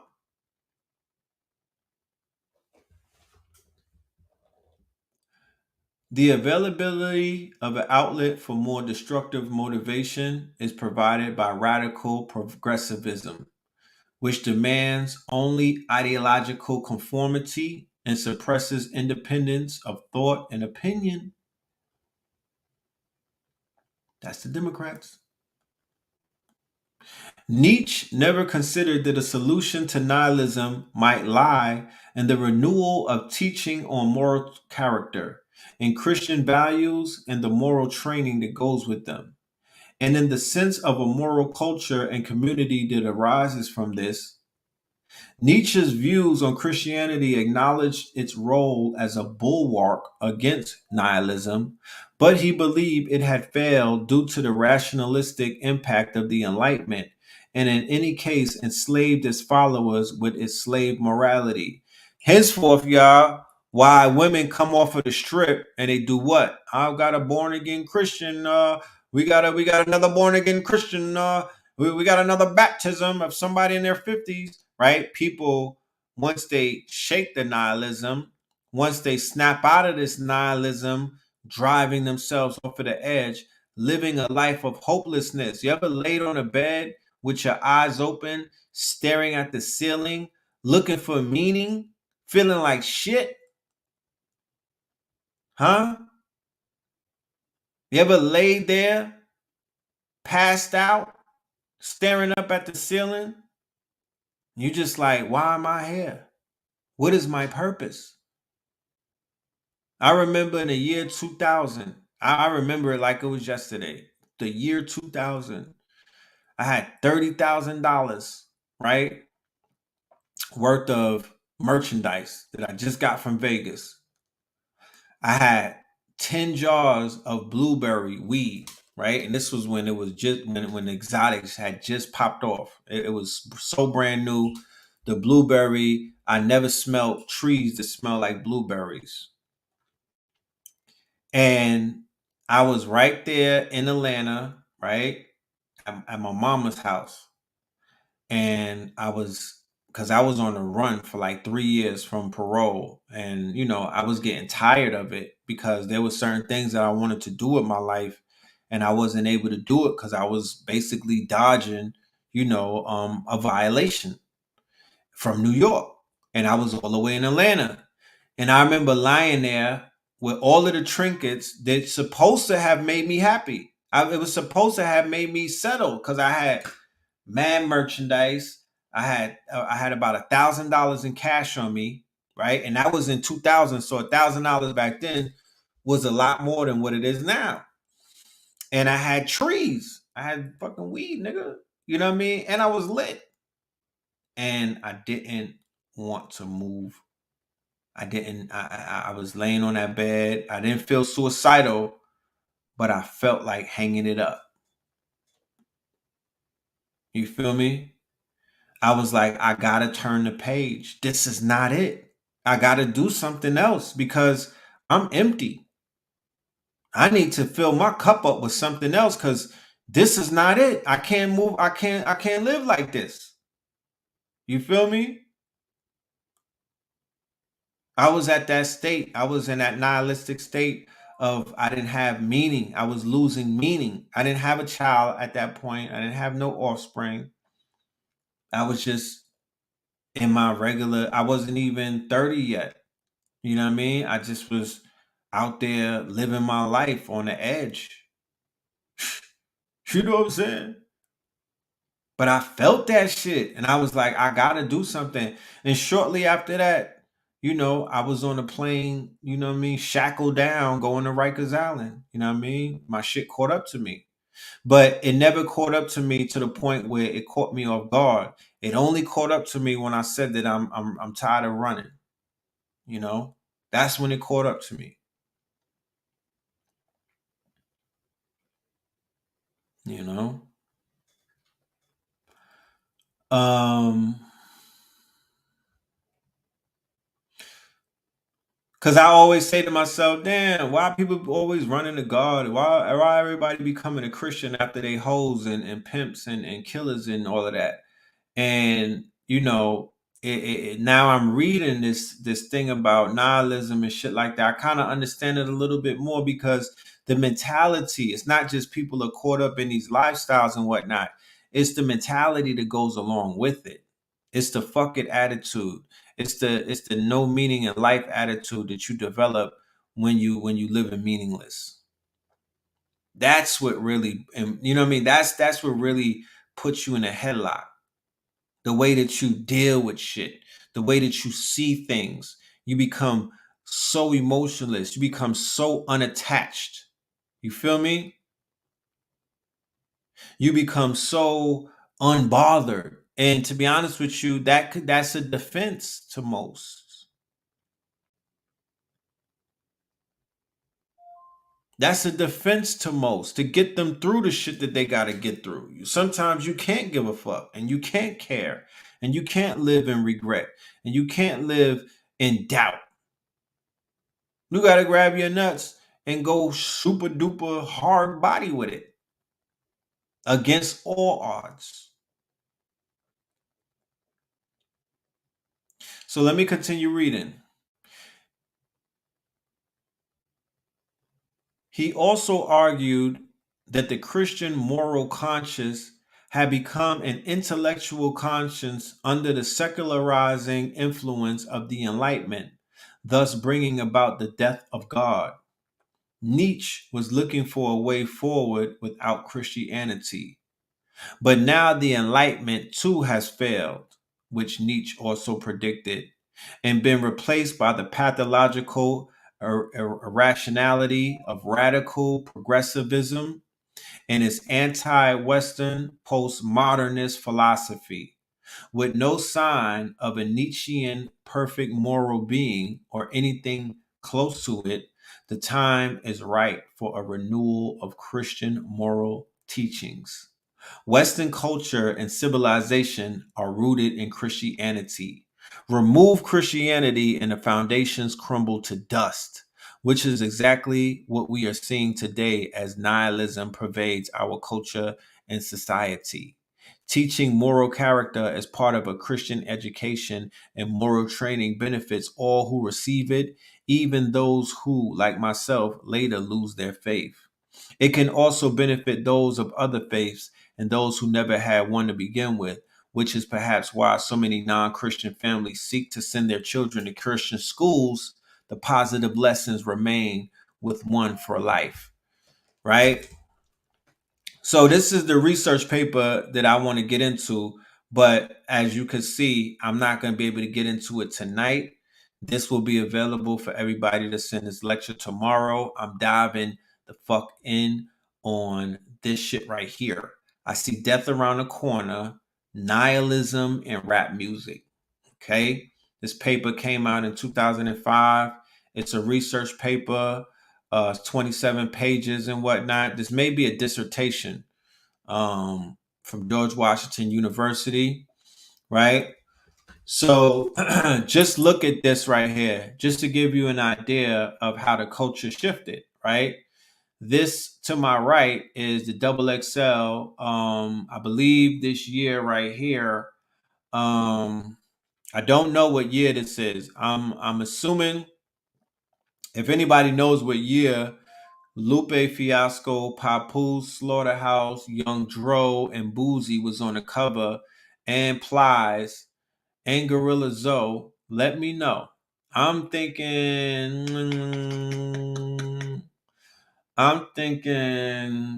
damn, when did Ye came out? Lupe, this might be '09. Could this be '09? I'm not sure. That's, oh, that's 2007 cover. Interesting, right? So the cover on the left, right? I'm going to show you how nihilism took over, right? I'm going to show you how nihilism took over the culture, right? Going back to what I was saying, that the culture shifted, but nobody told us that it shifted, and nobody told us in what direction it was shifting in, and then nobody described what that shift was all about through the lens of what West. So who puts these artists on the cover? It all makes sense now. Who puts these artists on the cover? Who gets to pick out the aesthetics of these artists? Who gets to pick out the quote unquote these new artists and tag them as the generation next? Right? So Playboy Cardi, XXX Tentacion, them two right there, hands down, would be the leaders of the new nihilistic movement. Those right there, I don't know these other people too tough. P&B Rock is dead, rest in peace. A Boogie with a hoodie, he's still cooking. I don't know about Ugly God, Cap G, Kyle. I don't know these people. You know what I mean? I'm not sure. I'm not familiar with them. But I do know XX Tentacion, right? He's deceased as well. Rise in peace. And I damn sure know Playboy Cardi. And those are the faces of the nihilistic movement of the youth right now. And Little Uzi Vert. You know what I'm saying? They control, they got their pulse on the culture in those regards. Right. I think XXX Tentacion is the most streamed artist on Spotify ever. You know. Yeah, I mean I could check Ugly God out. I know he was cooking back then. I don't know what he's doing now and whatnot, but I'll give him a swing. Um, I know when he came out, it was like, I'm Ugly God, I'm the Ugly God. Self-depreciating, right? It's semi-nihilistic. But Playboy Cardi, I just watched Playboy Cardi at Rolling Loud. This nigga right here he's all the way tapped in. His rock and roll, he done took it to a whole nother level. He's balls deep in this shit. You know what I'm talking about? So he got a full rock set. He got a full rock set with the guitar players. He got like the gimps and whatnot, like the dudes, the dudes, the little I don't know what they call them, but it's the niggas that he pushes around on stage when he's, because he's a raver. The same thing like Travis Scott. If y'all don't understand what a rave is and what a rager is, if you don't know what raging is, then you don't understand what the fuck they up there doing and whatnot. They do mosh pits. White boys get fucked up and beat each other up during their shows and whatnot. They do mosh. They jump off. They stage dive. They jump the fuck off the stage and get carried by people. You feel me? You supposed to get knocked out at a Playboy Cardi. XXXTentacion also was mosh pitting. They was all about fucking each other up. Little Uzi Vert, Tyler, all of them got mosh pits. But nobody's mosh pit is fucking with Travis and Playboy Cardi's mosh pit. Those, you could get bodied in one of those mosh pits. That's how dangerous that shit could get. You could get stomped out and bodied in one of them shits. And you may be in your living room in the comfort of your safety being like, oh, that's crazy. I would never. But once again, those nihilistic white boys, you understand? Those nihilistic white boys, because this is the new rock and roll. You understand? This is the new rock and roll. This is the new 80s rock. They trying to knock you the fuck out. You got to get your teeth knocked out type shit. You got to get in that mosh pit and show what you about. But this is the new rock star. Little Uzi Vert and them, Playboy Cardi and them. They're the new rock stars. So they're going to do the mosh pits. They're going to do all that shit. You feel me? And that's why their music is what it is. And that's why old heads can't get it. You know what I mean? That's, oh, it's noisy. Sounding like your damn grandmother. You know?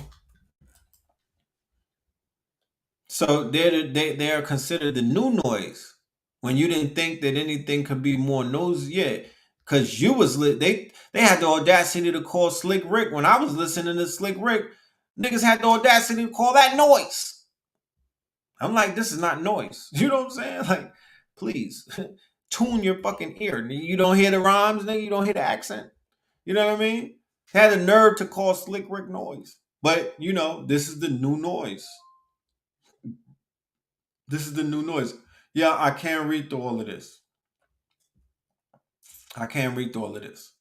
But I promise you, they're going to fuck in. This is a research that they did on 400 different songs, right?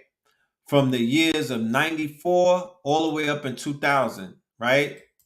So he like, yo, so he made sure, right, that he did his research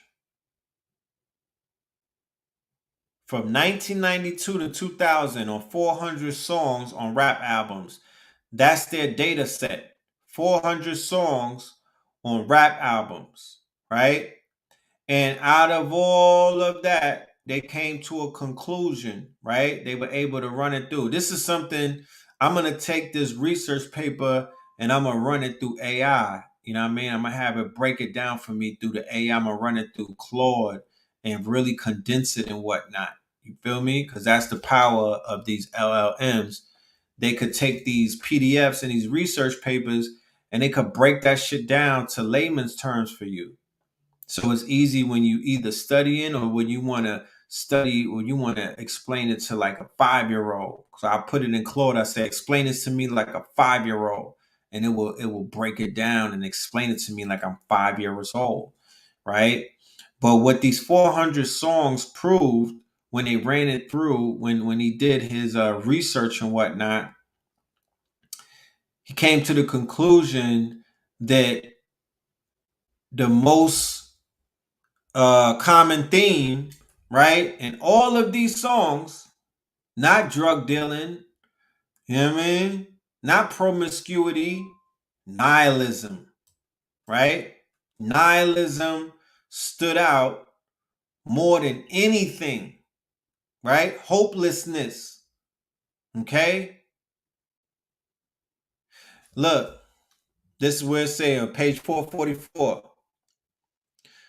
The most importantly the quantitative analysis and qualitative review of the data suggest that nihilism is a relatively frequent and important theme in rap music. During the coding of the songs, nihilism emerged as a key theme, and a number of sub-themes materialized from the data. I anticipated that respect, violence, and misogyny would saturate rap music, but I was surprised to discover how pervasive nihilism was in the songs.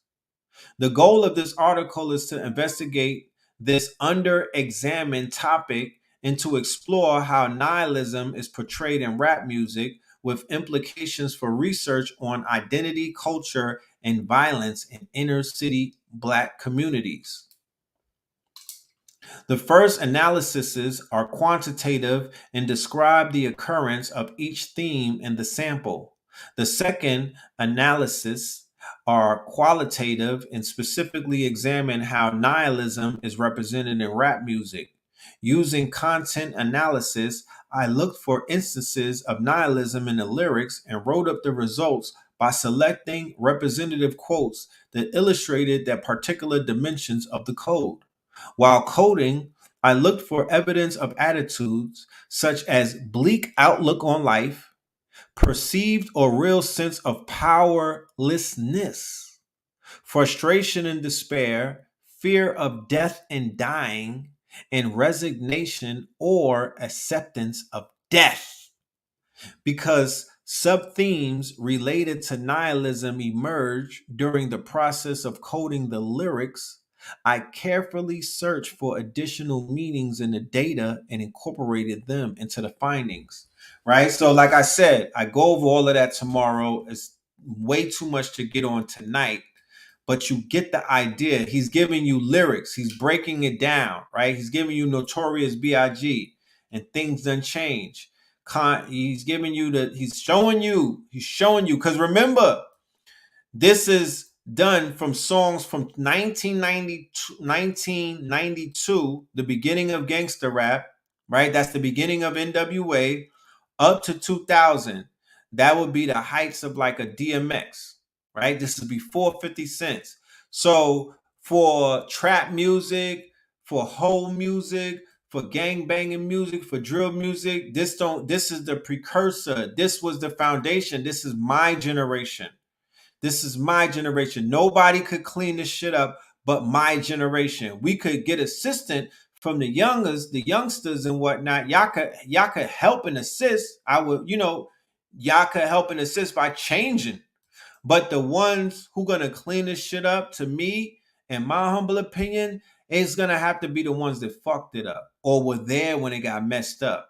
Okay? They have to be active in this cleanup process because they understand what the hell happened.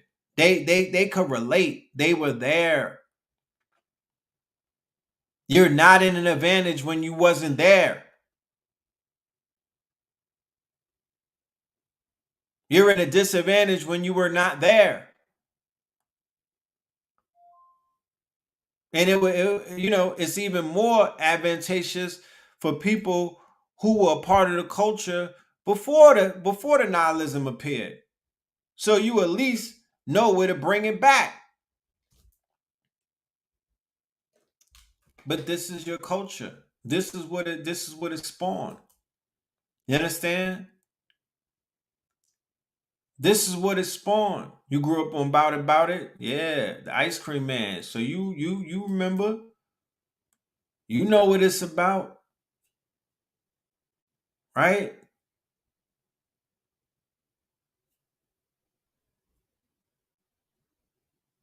Death and despair, right? We see the success stories and we see you know what I mean? We follow these characters through their hero's journey, right? We follow them through their hero's journey, right? And we wish success on them. We wish success on them, right? For the listeners and whatnot that follow these artists and whatnot and fuck with their music and whatnot, you don't wish death on them. You naturally wish success on them, right? But these characters are following a specific trope. Okay? There's a specific trope. It don't make them good and it don't make them bad. You feel me? Hip hop is a culture of anti-heroes as it is. Like I don't see how people who consider themselves super righteous and upstanding and whatnot, you should have nothing to do with hip hop. Not a fucking thing. Not one thing at this point in the game. That this is not a field for you to be in. You need to go inside because the street lights is on. This is a little too dark for you. You know what I mean? Because the shit that we dealing with right now is the deaf culture. And if you don't understand the deaf culture, or if you're not willing to, take a fucking ride on the dark side and whatnot, why are you here? You a fucking voyage. You like the nigga who stare at you staring at people having sex. You're voyeuring. Why are you here? Go listen to some fucking gospel or something. Go turn up to some Afro beats. You should not be here. Don't fall for the okie doke. There's nothing in hip hop for you right now.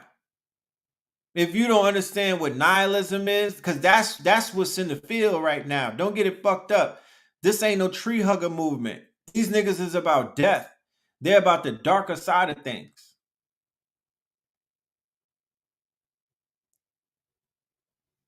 This is an egregor culture. So don't come around and start throwing your Christian morality around like that shit it doesn't mean anything. Nobody's trying to hear that. You understand?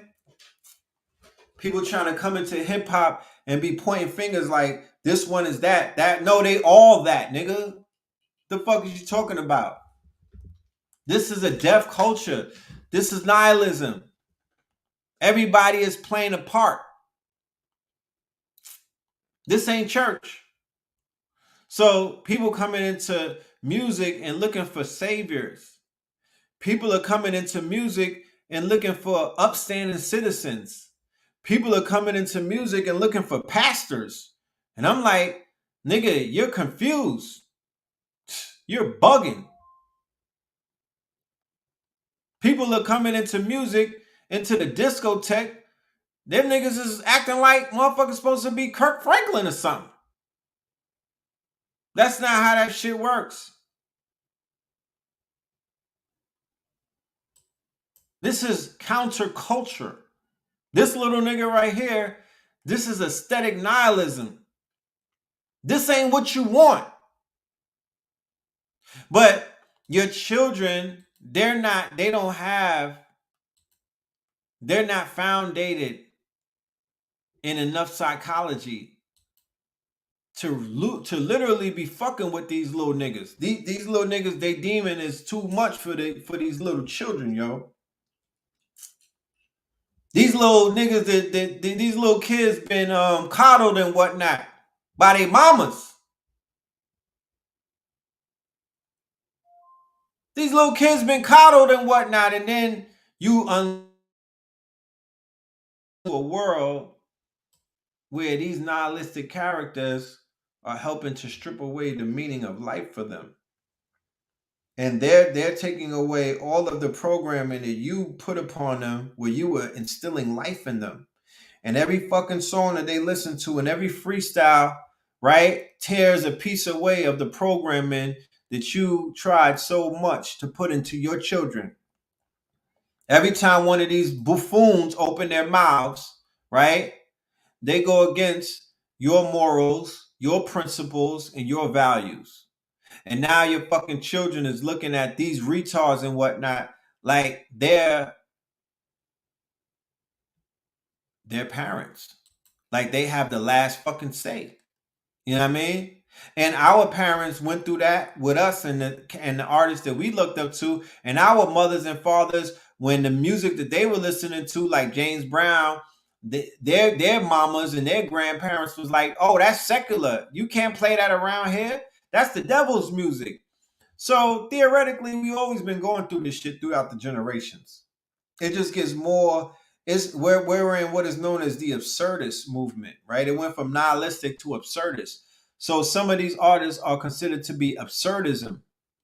That would be like Sexy Red, you know what I mean? That would be like Sukiyana. That's absurdism. Cardi B, that's absurdism. That's nihilism, but that's absurdism in a sense. It's a level of buffoonery, you know? Stevie Wonder isn't the devil's music, but did they not say that Stevie Wonder was secular? Right? I remember he came out, I think he was a little square nigga. He was like on Motown, he was young, he was square. Then when he popped up with the beads and whatnot, and he was singing about box, yeah, Stevie Wonder was secular. Marvin Gaye was secular. You feel me? When Nina Simone stopped playing the fucking piano and whatnot and being a good girl, you make sure you a good girl. You know how people wanted us to do what? Assimilate, right? There wasn't it about the assimilation. You better not get around the white folk and start acting. They wanted you to assimilate, right? They wanted you to assimilate. People's just go along to get along. They wanted you to assimilate. They didn't want you to be rebellious. They didn't want you to build your own world. You feel me? They didn't want you.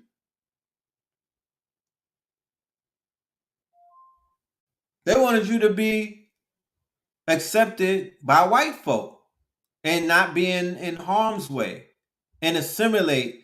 Their mentality was if you assimilate, you'll be safer. And we know in hindsight that's a crock of shit. Right? So here's the this is show you the aesthetics of the youth, right? This is how they dress, right? So the aesthetics of the youth, right? And they all kind of look like they're clones of each other, right? But as you can see, their aesthetics, right? It's some rock and roll shit. This is not what we grew up on, right? Look at that. So that's aesthetic nihilism right there, right?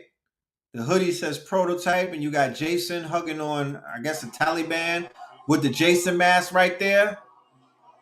You know, that's leaning into nihilism, right?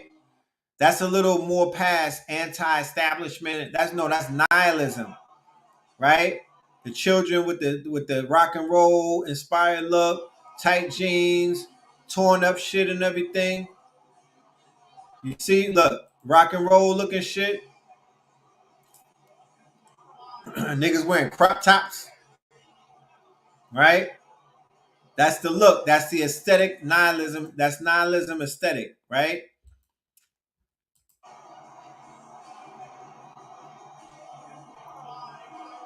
Remember the furry hats that I was saying, like the knitted hats and all of that?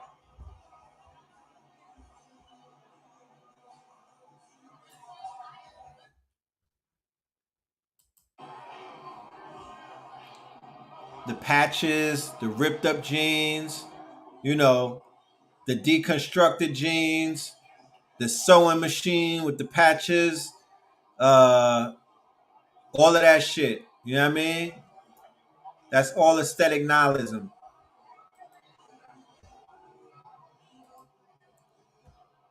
All that, right? Because there's a science to fashion, right? There's a mentality that comes with fashion as well. Fashion is a language. It's called design language. You know that you got to actually go to school for years to basically understand designing and fashion in a language, and it speaks to you without saying anything. So when you look at the wardrobes of this generation and whatnot, it's going to speak to you. It's going to show you that they don't give a fuck before they show you that they don't give a fuck. You feel me?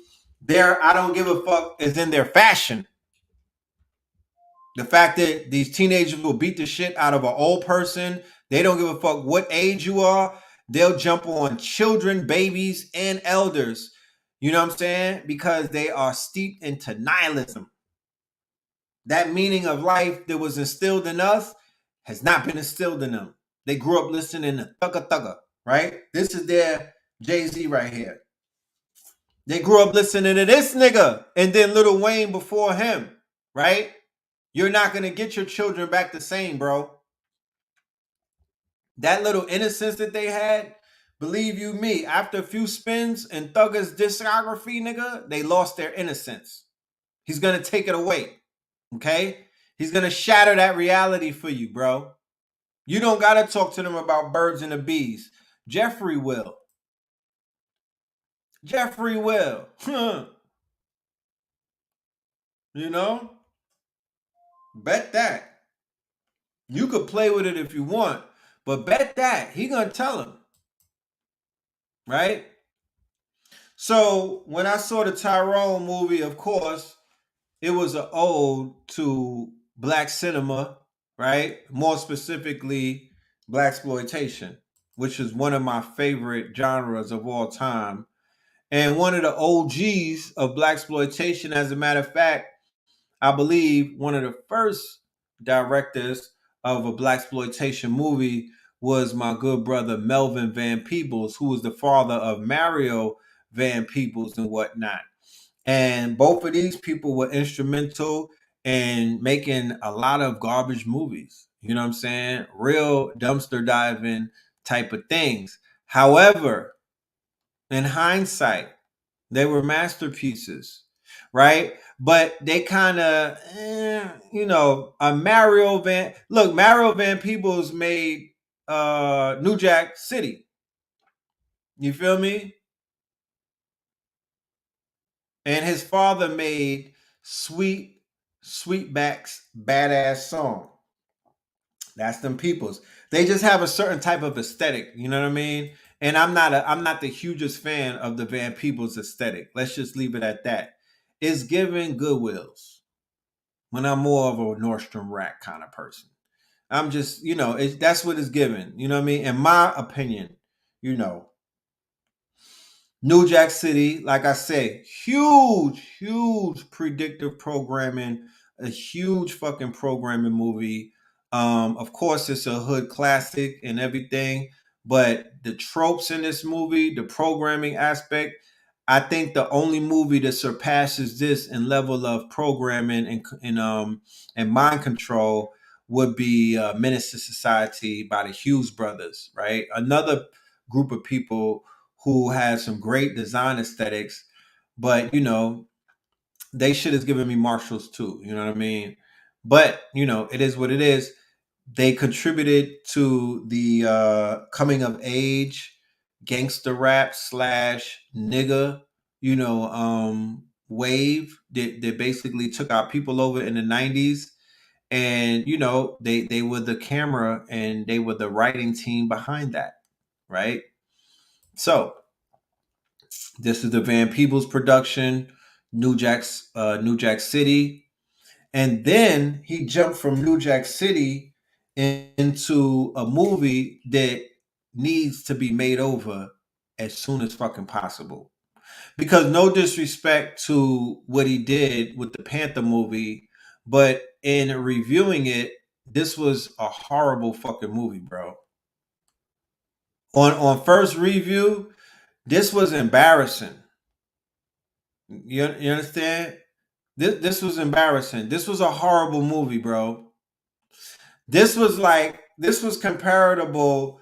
Did you know that they had a Black Panther movie before the one with T'Challa, or the one came out in 2000? They had a bootleg version of Black Panther. You understand? Where it looked like the outfits came out of Party City, right? This movie about the Panthers is the equivalent to that. You understand? This shit was horrible.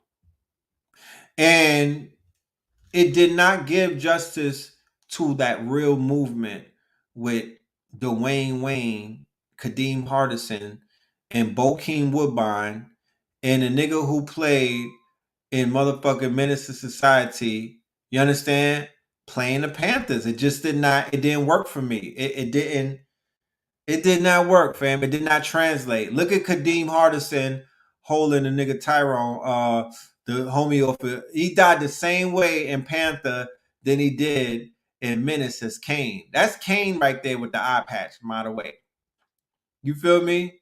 And New Jack City was, in hindsight, when it's a hood classic, but in hindsight, when you look back at it, it's a Van Peebles production, and that says enough.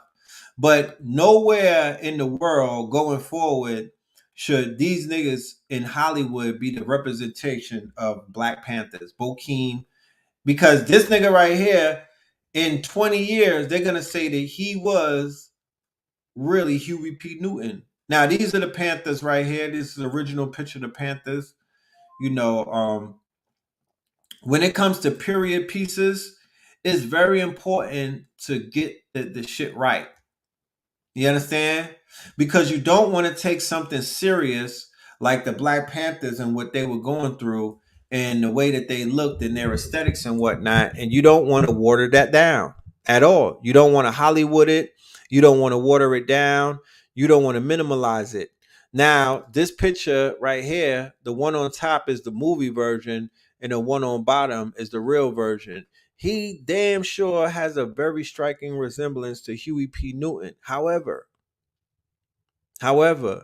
there should be an updated movie that gives you a more serious, intense, and well written depictions of the Black Panthers. No disrespect to Mario Van Peebles, but we can't let this be the defining chapter of this movement. You know what I mean? Inside of this movie, this can't be it. You know what I mean? We gotta take another shot at that. They deserve more, especially the Panthers that are coming home from doing 40 years in a box and shit like that. You know what I mean? Imagine coming out the box and then you pop in a Panther movie and it's fucking Mario Van Peebles. Nah, that's not it, bro. That's not it. So watching the movie brought me back to all of the black exploitation films. For all of my youngins out there, if you're not aware of some of these titles, I highly suggest that you go and see it. You know, um, you know, Borderline buffoonery, you know what I mean? Slash, a black exploitation. You got Pootie Tang, I'm gonna get you sucker. You know what I mean? Definitely buffoonery, you know what I mean? Definitely high level coonery back in those days. And we laughed at it, but we knew something was wrong. You know what I'm talking about? We knew we was laughing at ourselves low key. You know what I'm saying? We knew when we was giggling and hee-hawing and whatnot that we were laughing at ourselves. And these niggas were making fun of shit that eventually became our reality moving forward. Because in these satire movies, it's a I don't know who was behind making this the reality that we live in, but it slowly became from satire to real life, like how CB4 became real life. Like Don't Drink Your Gin and Juice in South Central became real life. Those characters became real. Everything on Living Colors that was a joke became real. All of them skits, hated it, and all of that shit became real. The nigga who was in jail trying to sound deep, that became the whole conscious community. It became real. It manifested it. When these movies came out, they were pure satire. We were laughing at it. It was buffoonery, coonery, right? But eventually that shit became a reality, right? The satire became real. So these are some classics to get your laugh on. Red fish, blue fish, one fish, two fish. You know what I'm saying? Remember the fish tanks? That's like Boozy today. This nigga, the Boozy would be his equivalent of today. You know what I'm saying? That's what he was. So my nigga Sugar Bear, Sugar Bear, Sugar Bear. What up, Sugar? Sugar Bear. You know what I'm talking about? So in hindsight, when I look back at these movies, it was buffoonery, y'all. It's no other way around it. We need better comedy, you know. We definitely need better comedy. But Tyrone is a juxtaposition of all of these movies in one, right? It was a hodgepodge, it was a gumbo. They threw all of these movies together. Uh the closest is Undercover Brother, right? They took a lot out of Undercover Brother and they put it in this movie that we are watching, that we're going to be going over with Tyrone. All right. So the first Undercover Brother, the cast was lit. Look at this shit. You had Dave Chappelle before he got cloned, and his name was Conspiracy Brother. You know what I mean? Then you had Eddie Griffin. He was the Undercover Brother. Then you had Denise Richards. She was the White She Devil. You know, then you had Gary Anthony Williams. He was known as Smart Brother. You know what I mean? So, they were taking these names and that was our Tyrone of that day. Cause I remember watching Undercover Brother. Yo, did you see that shit? They was going in, son. Yo, they was breaking it down. I think our people are gonna wake up. You know what I'm saying? I think this might be the one. I remember those days. So now we're here with the Tyrone. First and foremost, the cinematography, the filming on this, superb. I just did an episode a few weeks ago and I called it 7-Eleven Timelines.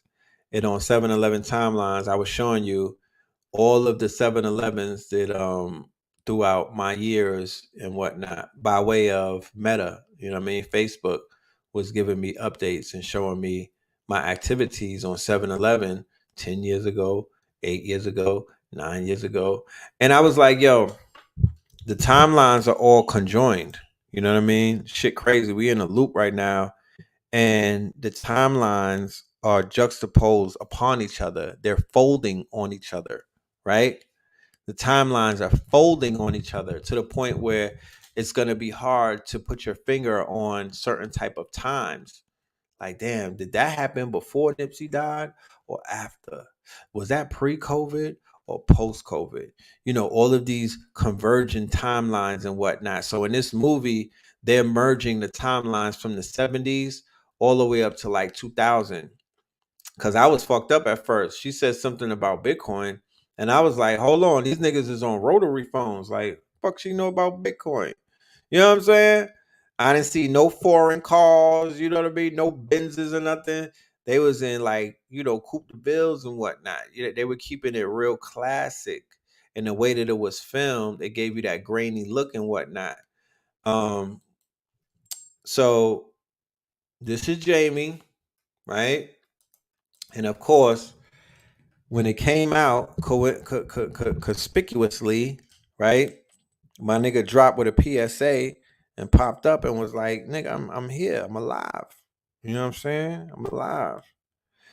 And people such as myself was like, "Damn, the fuck happened to you, Jamie?" You know what I'm talking about? But I've been there before. You feel me? I've been there before. Not me personally, but my mom's and her colleagues and whatnot, they've been dealing with people who've been on a near death. They've been on their deathbeds. I've seen people in hospice. I've seen people, basically knocking on the door of death. You know what I mean? I've seen patients lose 40 pounds in a matter of days. You know what I mean? Not days, but shit felt like a few days. I've seen people lose color. I've seen people go from Jamie's complexion to go darker than that, to whereas like they're almost gray.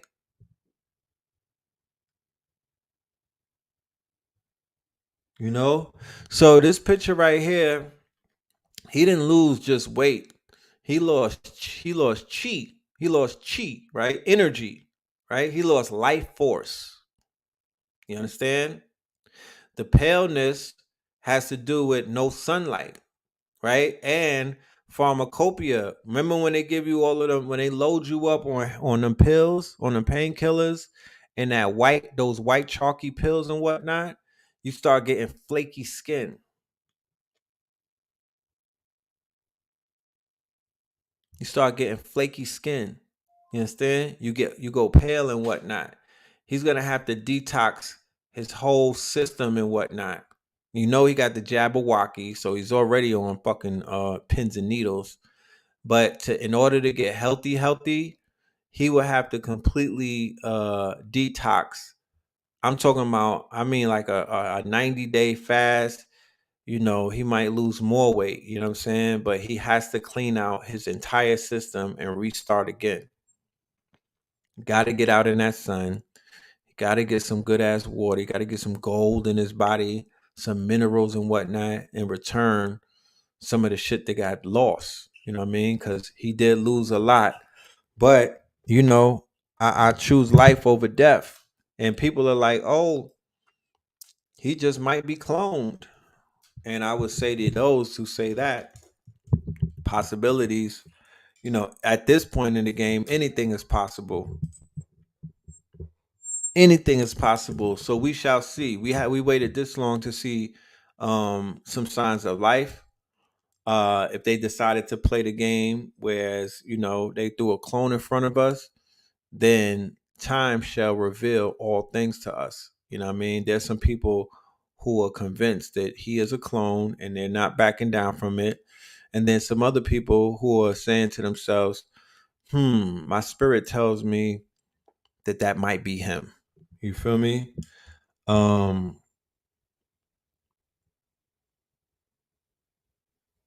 yeah, man. Like I said, time will tell. Time will tell. Um, that's all I know. Time will tell. Here's a little article on it. You know what I mean? I'm not gonna finna read all of this, but it gives you some for those who didn't see the movie, it would definitely help you understand what this is about. Okay. Directed by Jewel Taylor with a screenplay by Taylor and Tony Rattenmeyer. They Clone Tyrone tells the story of a drug dealer, a pimp, and a sex worker who stumble into a conspiracy of clones, mind control, racism, and eugenics. It combines the tone and ambience of a 70s blaxploitation film with the plot of a 90s sci-fi thriller. It's a fascinating concept, to be sure, and one that involves a lot of moving parts. You know what I mean? So yeah, man. In the interview, they say they clone Tyrone takes place in the modern day, despite the fact that many of the costumes and production design feels like the 90s or earlier.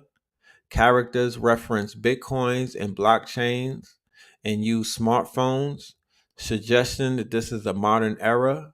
In an interview for the film's production notes, director Jewel Taylor said he intentionally played with the viewer's sense of time. It's not a period piece, but when you go to certain places, it feels like you're in a different period. So I wanted the Glen to just be out of space and time. This could be in any city in any year. And obviously, we put a couple of clues in there. You see an iPhone, but you also see old flip phones and tube TVs, and the decor is dated. And all of that is by design to kind of create a level of temporal dissonance. You understand? Understand what they're doing? I commented before on this show that I've traveled to different cities and those cities were stuck in time. Rotary phones, old school cars, people were dressed like they were stuck in a time warp, right? I passed through cities specifically and I'm like, "Yo, what the fuck? What era is this?" Right? The city is literally stuck, the town or whatever, literally stuck in the 80s or the 70s. Literally stuck. Ain't going nowhere. People look like they lost. They're not in the timeline. They're not lined up with the timeline. They're out of the fucking time. They're out the loop, my niggas. Shit crazy. Fontaine, played by John Boyega, is a formidable drug dealer in a city known as the Glen. Fontaine pays a visit to local pimp Slick Charles, my nigga Jamie, to collect on Slick's debt. On his way in, Fontaine runs into Yo-Yo, Tiana Paris, a sex worker who works for Slick, right? So, a pimp, a prostitute, and a motherfucking drug dealer, right?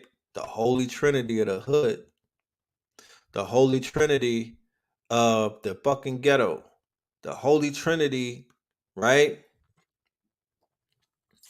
Of the underworld. And I've talked about the fact that the underworld is coming to the surface. You understand? Things that were considered to be taboo, certain subjects like pornography and whatnot, they are now on the kitchen table. The searches for Jason Love, Lena the Plug, and Adam 22, their search traffic is through the fucking roof, right? Mariah Mills, right? Her search traffic is through the roof. Sukiana, her search traffic. So just by saying people's names, just by them being in the middle of conversations on the internet, it just, remember, we're in the attention economy. So nothing is out of the realms of being looked at anymore because it's all about attention and whatnot. So people who used to be hidden because they were into things that were considered to be taboo, right? They're not hidden anymore in the attention economy. So, what would be considered to be activities of the court gesture and whatnot, the activities of the court gesture would be considered to be retentive because you'll be stuck watching the court gesture perform in front of the court, right?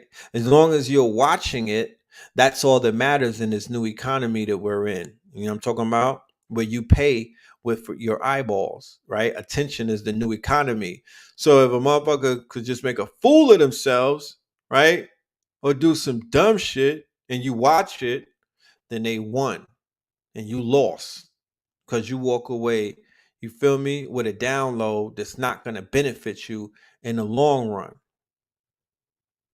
Okay? So in the movie, they bring up the underground bases and whatnot. We've had this conversation about the underground tunnels and things of that nature. They call them dumbos, right? Deep underground military bases. Okay. The majority of the cities that we live in on many levels below us are cities. Okay. Elon Musk leads the revolution of building out these underworld or underground cities and whatnot with his company, the Boring Company. Okay. He's building tunnels. All right. And in these tunnels, you could drive the Teslas, the electric cars. They'll be able to drive through the tunnels where you don't need gasoline and shit like that. You'll be able to ride these electric cars through these tunnels and they won't need gasoline pumps. They'll just need electric chargers and things of that nature. But if you can see, there's a bunch of these dumbs all around America. And I'm talking about subterranean caverns, but these are like subterranean cities, humongous. You know how people is big on big ceilings and whatnot?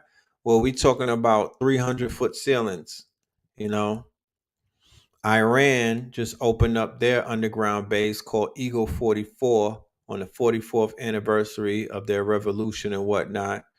So, they got their thing popping and whatnot. So this takes place not just in America, but all around the world. Turkey, Iran, you know what I mean? In America and the UK and shit like that. Yeah, these underground worlds. So nothing is real anymore. They selling fake dreads, fake locks. You know what I mean? They talk about the clones.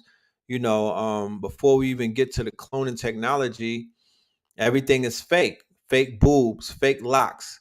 You know what I mean? Fake cheeks. You feel me? Fake breasts. It's just a lot of fake shit going on. It's a lot of clone type things. Did y'all hear the story about the dude that got knocked off Obama's cook? right? Same thing. Remember Anthony Bourdain was found dead as well, right? They say he suicided himself. This guy, they found him in a lake, right?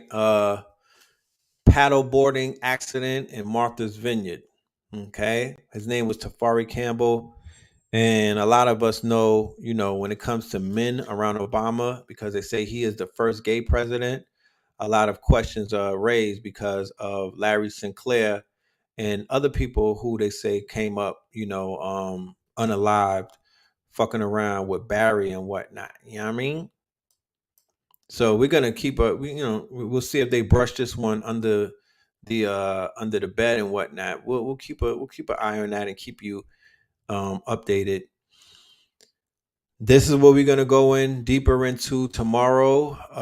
For everybody talking about clones and shit like that. They clone Tyrone. We're gonna talk about the digital twins and how you already probably got clones running around in DARPA's version of the metaverse and things of that nature. But the digital twin technology is real. It's out now. It's been popping. That's what the whole thing in Hollywood is about. The AI strike. We're gonna talk about the Netflix episode. Joan is awful. A whole bunch of shit. Digital twins. How they've been taking your information and your data and creating digital versions of you. We'll even show you some of the technology on how to clone, right? For the voice cloning, we'll show you some of the AI voice cloning, right? And we'll show you some of the best avatar generators that you could find, not necessarily to clone, but to make digital twins, you know what I mean? Because that is going to be very advantageous moving forward to have a digital representative of yourself moving around in the metaverse and also on the web, you know what I mean? So I'm going to go ahead and stop sharing this page right here. And yeah, fake body, blur lines.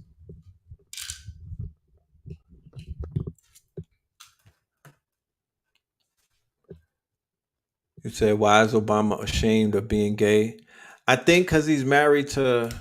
Oh well, you know what people say about Michelle. I'm not going to join that conversation about that lady. You know what I mean? Because I don't know. You know what I mean? I'm not in that conversation about her having a Woody. You know. You said Elon Chapo. Right, right, right. You know what I'm saying? Right. He's just looking for ancient cities. Yeah. Yeah. You know what I mean?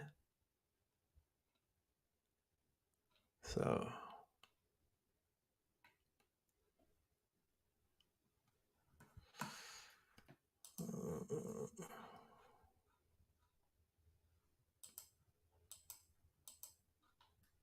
so I see they went and blew up the Barbie movie. That made Barbie number one. You know what I mean? Niggas went and made Barbie number one. She brought home a big bag. So I'm gonna end it with this and then I'm out of here.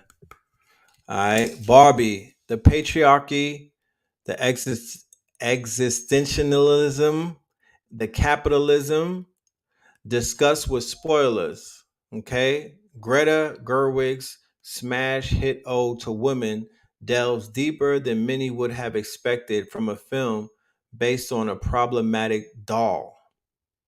Okay.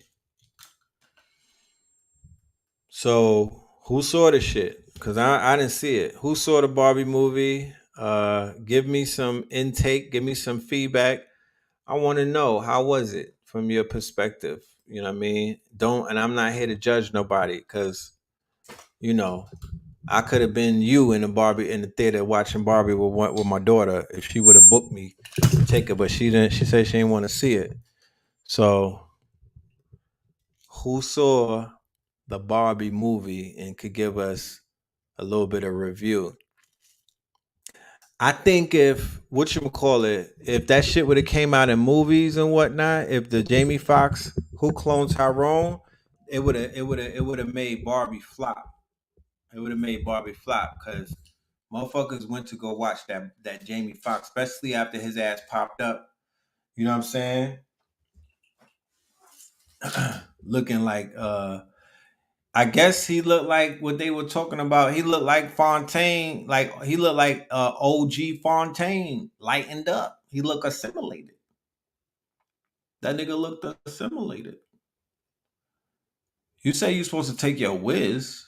Nah, fam. Don't do that. Men, you better not take your whiz to see Barbie, my nigga. If you got a daughter, maybe don't be taking your whiz to see Barbie. You know what I'm saying? Nah, I'm not co-signing that. Just like I would have told that nigga, don't tweet Kiki Palmer. Nah, don't tweet her. Don't do that. Keep that shit on the low. Pack your shit, son. I'm gonna pull a U-Haul around the corner. You just be going when she's there. You know what I'm saying? Leave a note on the baby crib. You know what I mean? Leave the baby with some bottles. We out. You know what I mean? I'm telling you the same thing I would have told that nigga. Nah, you don't go to the Barbie with your whiz. You know what I'm saying? You let her, you know what I mean? Nah, you tell her thug that one out with her girls. You know what I'm saying? Thug that one out with her girls.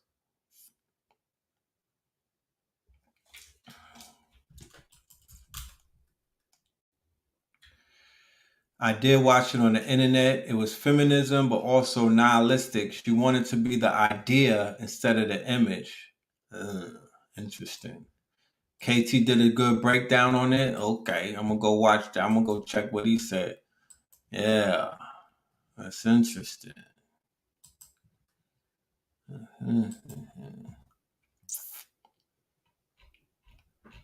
So let's read a little bit of what they're saying, you know?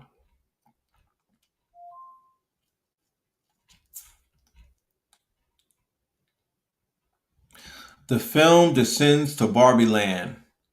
Look how they got this bitch. But that's how Nicki Minaj looked in her video too. Um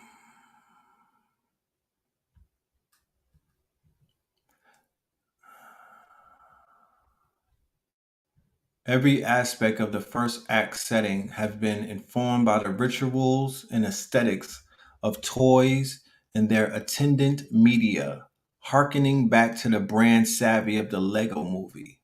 During an argument, Ken hurls Barbie's wardrobe out through the missing fourth wall of her home, and each outfit momentarily flattens into a display fold with logo and caption while suspended in the air. An upbeat song by Lizzo delivers exposition like a commercial jingle, narrating each of Barbie's actions as she performs them. In this land of rictus smiles and relentless sunshine, imperfection is a cardinal sin. Barbie's existential crisis kicks into gear as she notices a small patch of cellulite on her thigh, and that her naturally high heeled feet now stand flat on the ground. Horror of horrors. She's becoming a real woman. Come on now. The fuck? The big bad patriarchy. Her search for a cure directs her to the real world, where she's shocked to find out our Earth bears little resemblance to the estrogen fueled paradise she left behind. As in their feminist Eden, Barbie and Ken came expecting a female president, female garbage haulers, female Nobel laureates, and a coterie of adoring, pliable men just grateful to share their presence. She's shattered to find that she isn't the inspirational role model she imagined herself to be, but he's delighted to discover a power structure that places him and his brethren on top and carries this thrilling new ideology back to Barbie Land. Before you can say Simone de Beauvoir, he's instituted a full blown patriarchy with all the once empowered Barbies brainwashed into submissive, beer serving pleasure slaves. With a little help from walking, not all men counterpart Alan, Barbie must open her sister's eyes to the reality that there's more middle ground to womanhood than being an accessory to a man or a flawless exemplar of femininity. Oh my, I can't go on. What the fuck? Damn. The owner. So as you can see, as you can see, this one right here is heavily steep, but it is a companion movie to Who Cloned Tyrone. We're still dealing with cloning. We're still dealing with assimilation. We're still dealing with aesthetics. This is all in relations to the Tyrone movie. You know what I'm saying? I might have to go watch that shit. You know?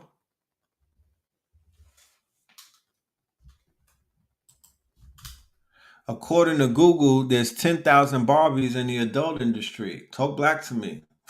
I thought I was seeing a lot of them. Damn.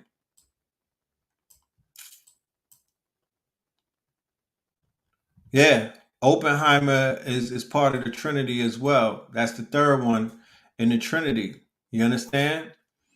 Oppenheimer is giving you the story of the European man, right? And his destruction and his nihilistic, this is the pinnacle of nihilism and whatnot. Developing the fucking atom bomb to destroy, right? Whereas we get the pimp, we the pimp, they're perpetuating the pimp, the prostitute, and the motherfucking drug dealer. But on their side, they have the scientist who creates the atom bomb, who destroys, who helps to win a whole world war, and was able to drop bombs to destroy civilizations. You know, but that's neither here nor there. Shit, I didn't know we was going this long. We rocking. Yeah. Also, so we have a quadrivium, right? We have Mission Impossible, where it's talking about AI. We got Oppenheimer, where it's talking about the atom bomb. You understand? And with the atom bomb and Oppenheimer in World War II, that's the introduction to AI with Alan Turing and the quote unquote Turing machine, and the fact that they were utilizing the AI to help crack the code to defeat the Nazis and whatnot with their submarines. That's AI. All right. That's the introduction or the rollout to artificial intelligence through World War. It came around the same time that you're introduced to the atom bomb. So when they split the atom, you see technology flood. Okay. They open up a portal. Technology floods right into society to the point where if you look at a chart, right, the advance in technologies after the atom bomb, right, is basically a quantum leap in terms of the evolution of technology. So, with that being said, I just want to say thank you for your time tonight. I want to say thank you for your attendance and your attention. You know what I mean? Being very attentive. We were dropping a lot of information in the slideshow. Thank y'all for, giving me, insight, feedback, and things of that nature. And I promise tomorrow we are going to go balls deep. We diving in the Olympic pool when it comes to bringing this information to the surface in this lecture that me and Blue Pill will be doing. American Gods 7. The link is in the bio. Go ahead, get your tickets. I'm talking about for all of my Patreon members and whatnot. Shout out to y'all. We got Chicago Crypto. He is back. All right. We got the Block Bully back in the building. We're doing a whole 4 weeks where we're going to be tapping in to a hedge fund. And that's all I could talk about You got to be a member to get more information on that. All right, but we're being active. We're not this next 4 weeks is application. It's not we're not sitting around learning. We're applying the information and we're getting to the bag. So if that sounds like something that you want to be a part of, sign up to the Patreon as a Citrine member, and then you'll be a part of our 4-week course. And you also get access to 8 weeks of classes as well. And then we also have another 4 weeks with Ra Aku, all right, the Cosmo Physician. All right, that starts on July the 26th, which is the day after Wednesday, the next day after our lecture, all right, at 8 p.m., hosted by Red Pill, my good brother Ra Aku. He's going all the way in as well. So be there, all right, come and sign up. That's also Citrine membership on the Patreon. So yeah, I look forward to y'all pulling up. Love and light to everybody. Y'all stay dangerous. Oh, we also got the good brother. Let me not forget Friday. Saucy.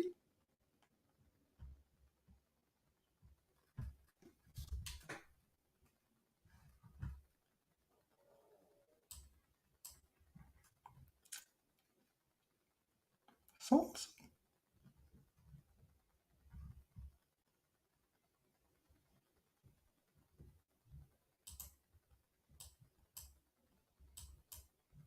That's weird.